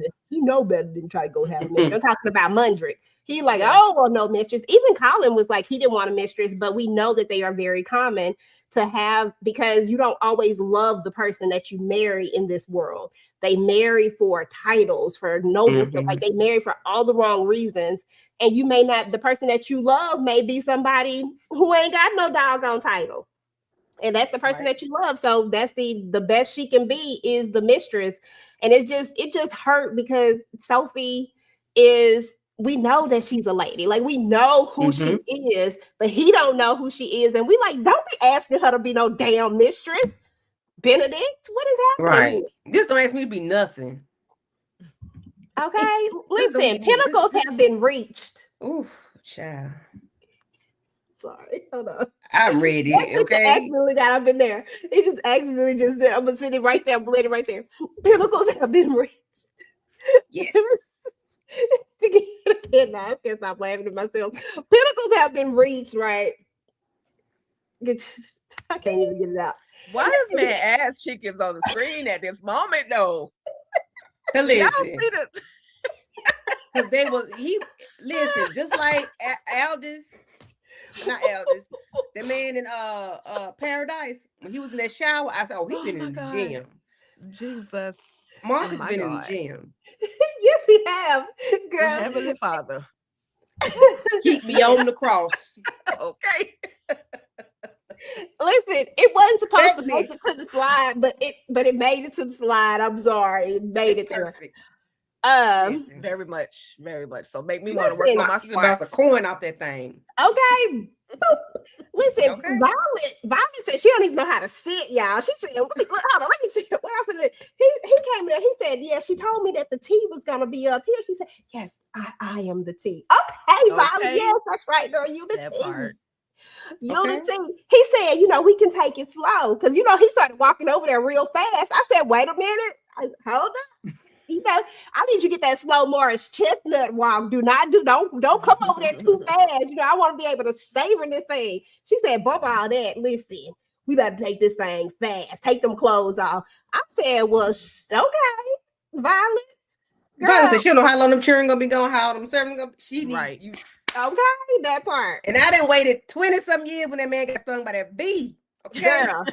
when she dropped that picture down, I knew it was on. That's when I said, oh shit. She done flipped Edmund's picture over. She said, she want to be right, Ocean, baby. not the she want to be Ocean, not saying.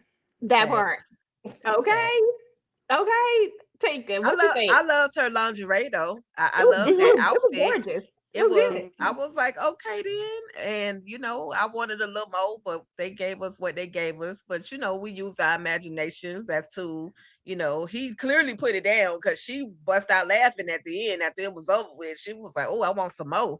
And rolled back on over and got her some more. And he was excited and he was satisfied as well. He had a big old grin on his face, shirt, chest glistening, and all the things. And so yeah, I mean, listen, I'm glad if you don't get a fine man, if you're gonna get somebody that's older, this is the older that you get. Okay, fine. Okay, this is older that you get. You don't get no damn what's his damn name? Yeah, that was just wrong. They did her taking out wood teeth, looking like booger wolf mold. Okay. Yep. This is what you go get. You don't just go because God. I told you that's the gift. That was the gift. Lady Danbury said, I messed with your daddy, so here go my retribution. Here's my gift to you. Work it out. Because I know my brother hung like a donkey, okay? I done seen him.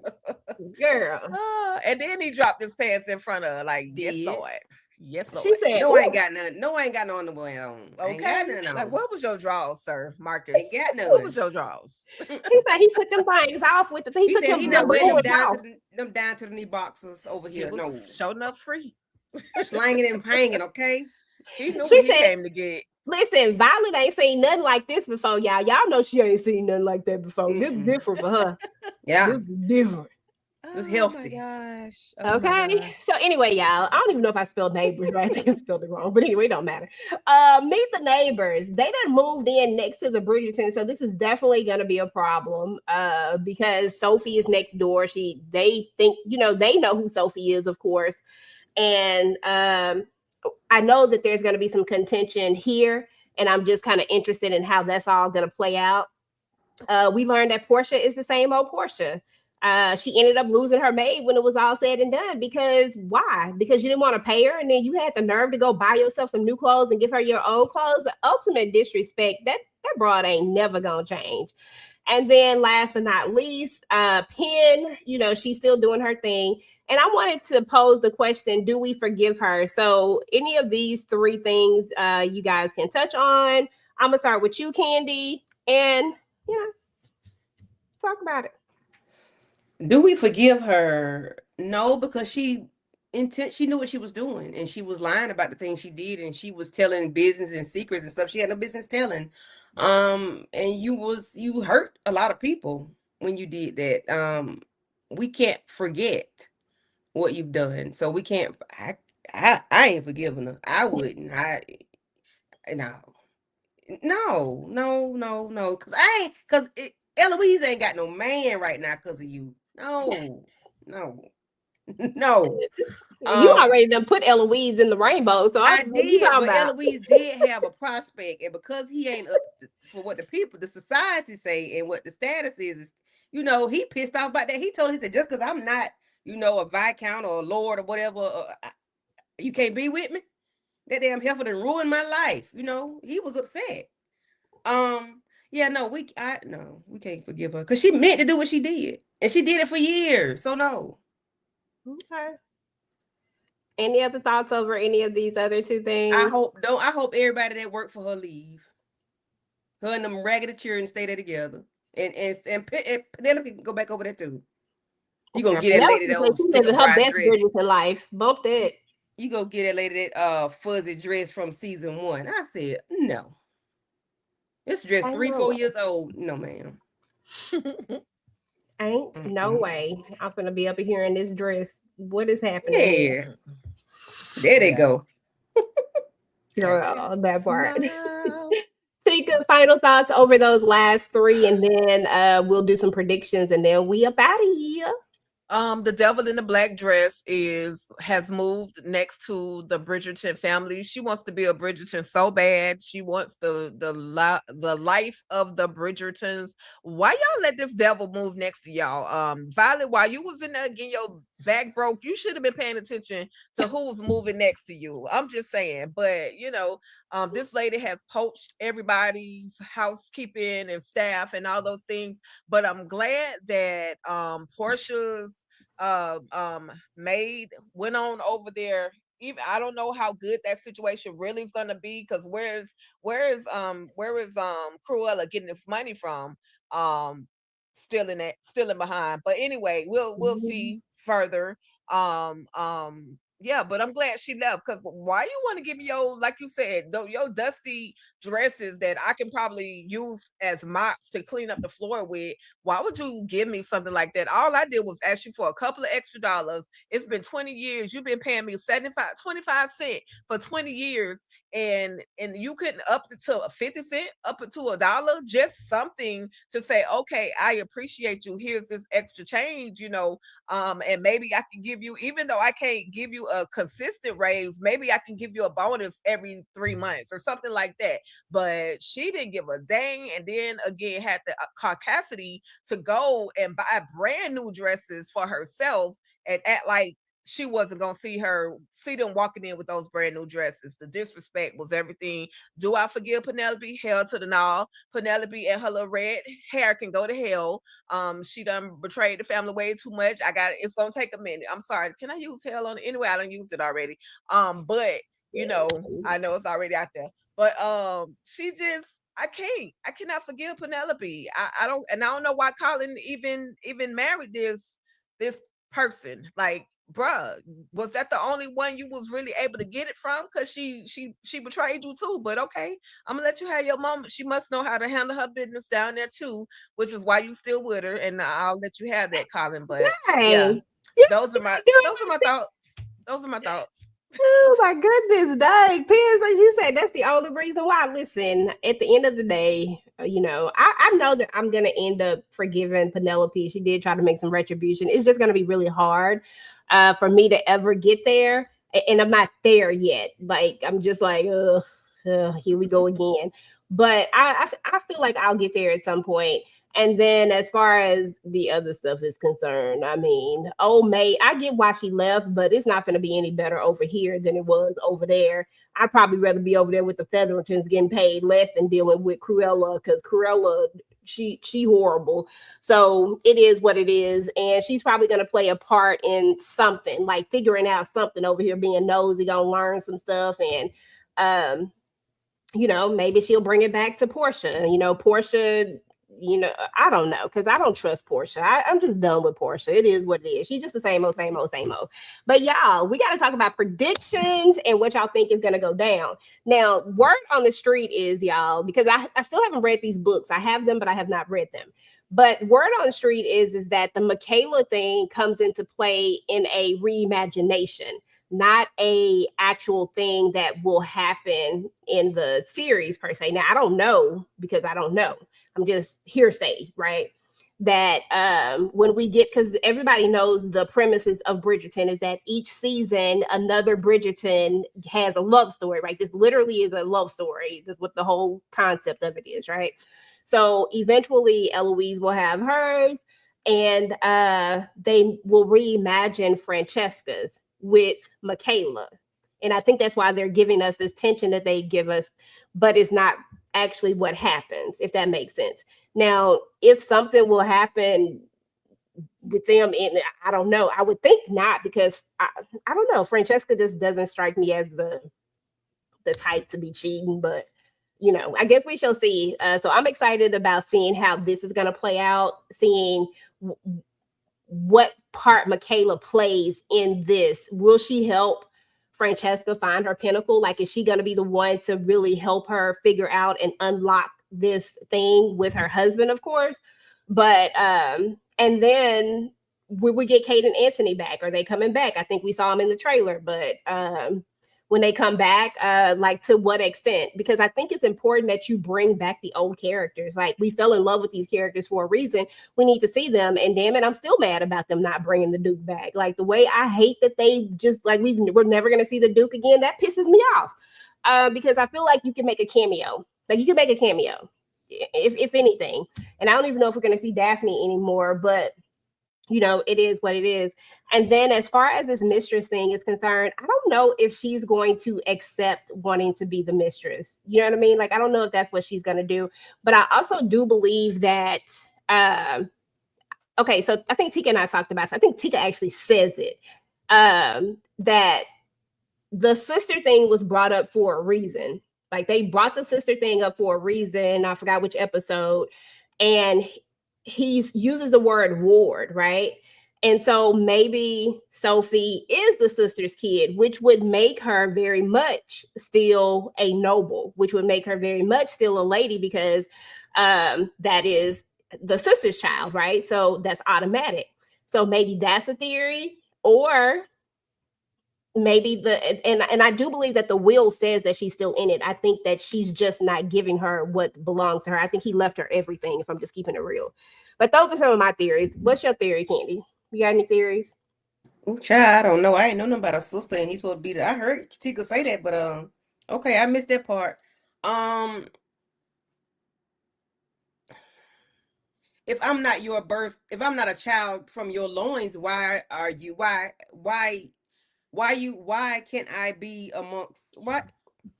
Why am I why am I being mistreated? Even when he was there, she had to stop going to dance. Like, so why are you allowing me to be mistreated if I'm not yours and not supposed to be a secret if I'm your sister's child? Like, why did he allow this to happen? And yeah, why did he allow that to happen if that's not his child? Maybe his sister never married, and maybe it was secret. Like, I mean, it's like a lot of things that it could So be. it Like, means you allow them to mistreat your family member? I don't know. That's puzzling to me. I don't like RIP anyway, because that made me upset. Because I don't like people mistreating children for no reason. Sophie and Benedict. Of course, I know she's not gonna accept it. I hope she does it, accept it. I hope she explores who she is and find out her heritage and where she came from, because that glove she had on, Miss Bridgerton said it had something in it. I can't remember who it is. So a Penwood. whoever those It's a people Penwood are, name. The Penwood yeah, name. yeah, whoever that family is, I hope she realizes that's her family and that's hers, that's her heritage. And hopefully maybe Miss after she get off Marcus, she'll help her figure it out, because she did say she seemed like she's hiding something, or I want to protect her or help her Yeah, she said something. want to protect her. So hopefully she'll find out who she is once everything comes together, and she go and blow the house down over there with that Cruella DeVille. I don't know. Can these two be together in Bridgerton life? These two, can they be together? Yeah, they brown.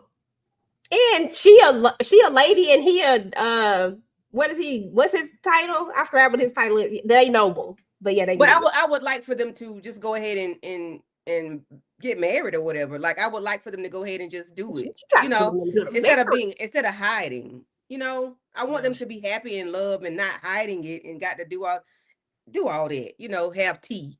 And another thing for Sophie. Sophie don't want to be hidden again. Like, I'm already sheltered and I've been hidden all my life. You still want me to hide? Like, no, we're not doing that. So I want everybody to be out and be happy. She said, "I want everybody out the closet." But yeah, Mm-hmm. I think for these two right here, though, Candy, I think that it's about her not wanting her kids to know that she's moved on, that she's moving on, because look at the type of family that they are. And their father has been such a key part, even though he's not here, he's been such a key part in the family. And for her to move on would be like saying, like, I have to let my husband go. So I don't think that he wants to hide it. I think that she wants to not tell her kids just yet about it. I think it has everything to do with her and how she feels about what she feels about her husband and what he means to the family. But I think she's gonna have to get over that, because we need this man in her life. Yeah, so that's why I didn't know if they could be together. If that was something like she couldn't get married no more, or could I didn't know what it was with in the bylaws and with them people over there. But Not the I need bylaws. her to, I need her to, I need them to go ahead and handle business, You so know, she could be, what the maid so say, they can everybody tiptoe have through the tea. tulips. She said the maid say everybody have tea. I need them to have gallons of tea, okay? Okay, that part. Prediction stick. Not a whole lot of predictions, just a lot of questions. EJ, I want to know, why did Posey? What was this jewelry? Why did Posey give Sophie the fake jewelry? How was that connected to? Because I feel like Posey she's a good-hearted girl. She's not like Rosalind. She's not like her. What's the significance behind that jewelry? Was there a reason why she gave her that specifically out of all of the things that they possess? Also, are we gonna that necklace that Sophie has that she did not want to pawn? Is that gonna come full circle? Are we going to see or hear more about that necklace? Is that going to be a way that Violet puts two and two together and say, "Hey, I actually knew your mama," or "I actually knew your family," and you should be this. Why are you somebody's maid right now? So I hope that her story does come full circle. I feel like it will. She can't just be the Cinderella that's just been cleaning up behind everybody forever. Her story has to definitely come full circle. I hope they give this to us in the next half. And I mean, I feel like um Violet and Marcus could go on the promenade, be out in the open. I'm with Candy. Both them kids. Them kids darn near grown at this point. What's his name? Came back with the little hair on his chin. So, you Greg. know, Greg, yeah, Greg came back with the hair on his chin. So we good now. We Gucci. We can go promenade together. We ain't gotta hide. I would love that for them. I hope the queen does not have a nervous breakdown when Lady Dansbury go ahead and bounce, because I feel like Lady Dansbury is gonna be released at some point from her slavery duties. And I feel like she gonna, I think that her replacement is gonna be a suitable replacement.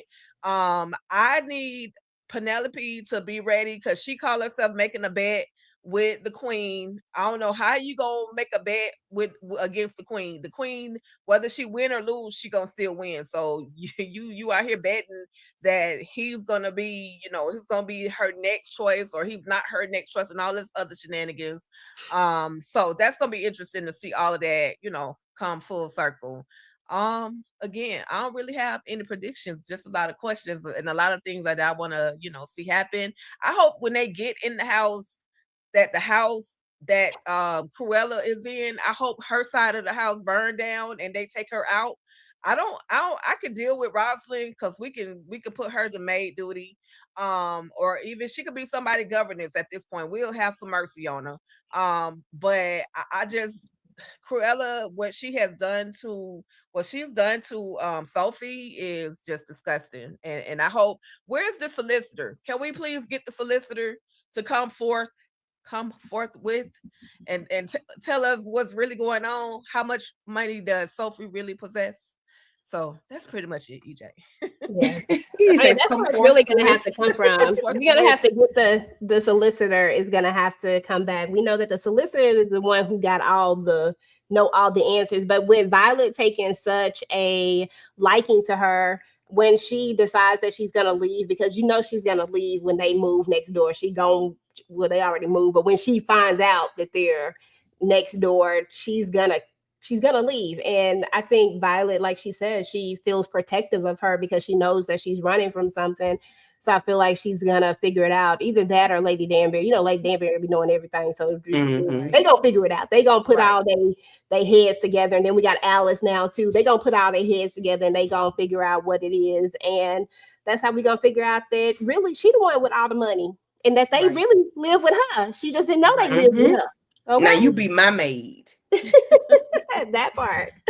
But anyway, y'all, this was an amazing first half. I can't wait till the 26th, which is when the second half of Bridgerton is going to be dropping. Jump down in the comments, guys, and let us know what you thought. If you're watching this on the replay, please go ahead and hit the like button and then leave a comment and tell us what you thought about Bridgerton Part 1, episodes 1 through 4. Were you happy about Violet getting her back broke? Because I was. Okay.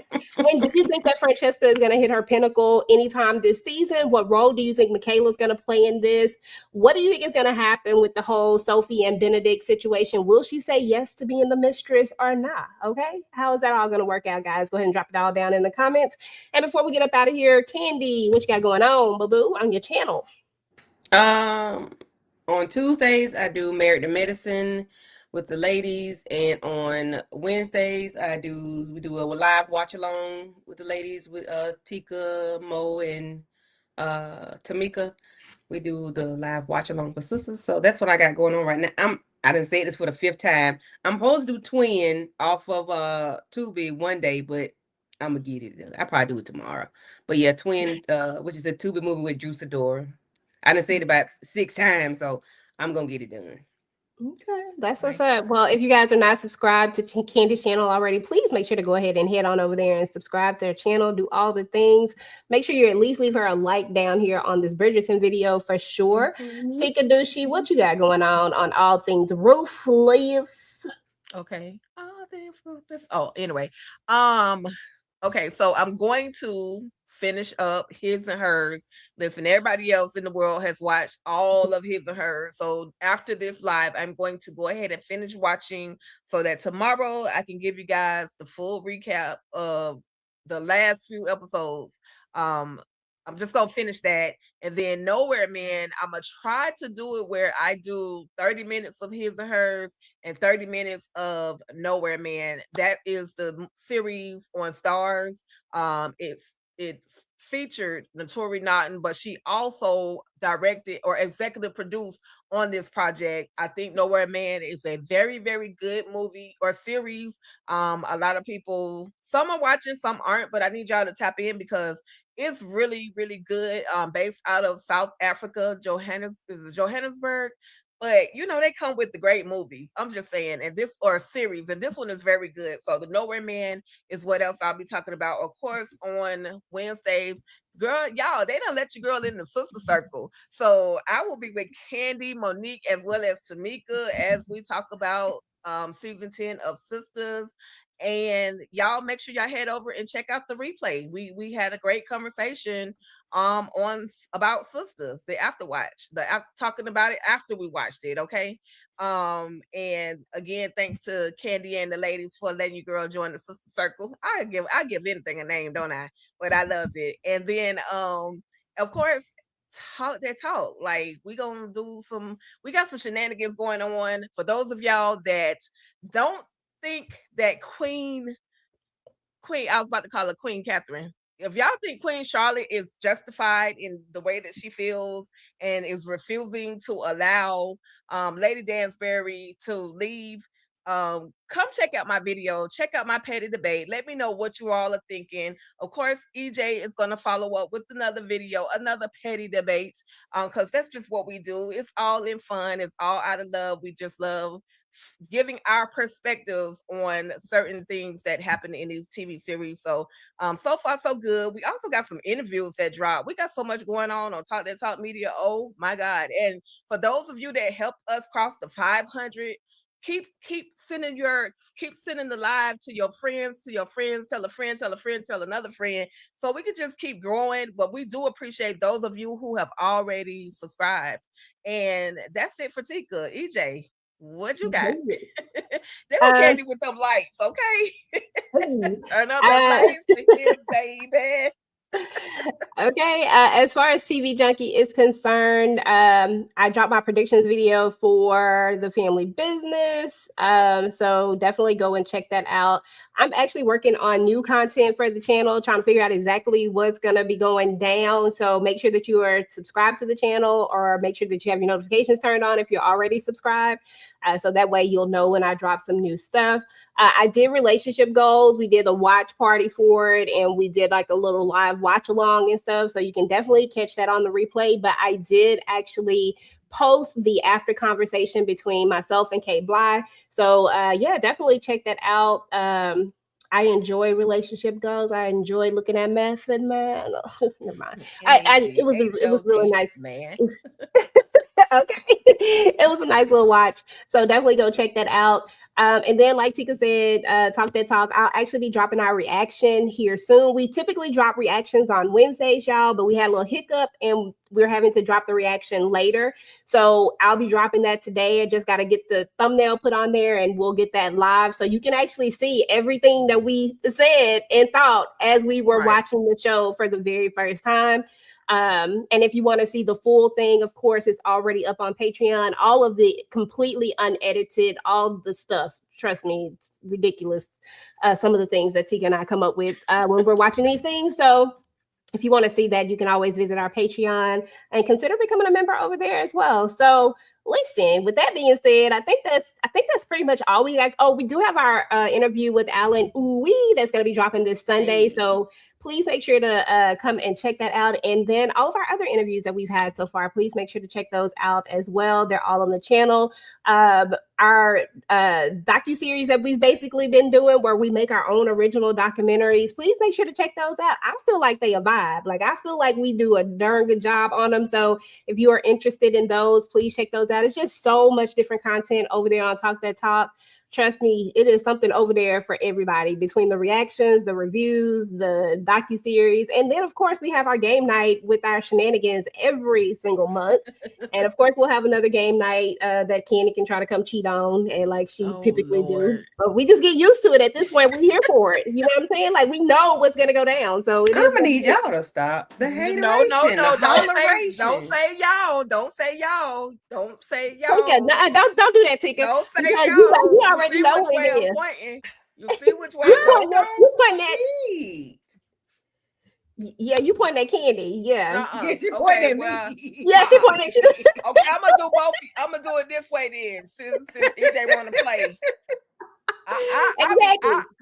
I be proud of Candy. Candy be helping me out too. So I'm just saying. But it's so fun, y'all. Y'all got to come through to game night. We have so much fun. Whether Candy cheating or not, we still, we have a good time. She always cheats. I know whether she cheating or not. She do it with her camera off, so we don't really know. But she do come when it's Trivial Pursuit. I mean, when it's scavenger hunt, she does find the objects and she put them in the camera. I mean, that's all I can. Only thing she don't cheat on, but don't let her take no scores. Don't let her do none of that. I'm just saying, and that's what makes it so fun. Y'all didn't say I couldn't get no help from Googler. True. Y'all didn't say Google could help. We did say you couldn't get no help from Googler, but you still Googled anyway. But I'm not mad at it. Listen, Tika done throw on the TTP. Listen, shout out to Miriam Hyman for the TTP hat. We're gonna have to get some TDT hats. Oh yeah. Okay. I like that. That's tough. TDT hats. Get your TTP. DM Taylor Production. DM them for yours. Okay. DM them. Supporting Miriam Hyman, aka Robin Hood. That's all. Hey. Shout out. We locked in. She got some dope music. She has some dope music. Oh my god. Yeah, I like it. I had to go ahead and I don't even have it, which I had to go ahead and download some of that. So let me go ahead and download some of this. I go propane. I don't know what is this. That's my favorite song right now. Ain't go propane. Ain't no propane. But anyway, Rick Owens. Yeah. Okay, my bad. That's sorry, EJ. You good, girl. You fine. So anyway, y'all, we're about to get up out of here. We appreciate each and every one of y'all. Y'all know usually I go through the list and say bye to everybody, but y'all already know how they go. All y'all in the chat, we appreciate y'all. Everybody who didn't get a chance to say anything, but you were here rocking it with us for this whole 2 hours that we have been up here talking about this. We appreciate you so much, and we will talk to you guys later. Peace.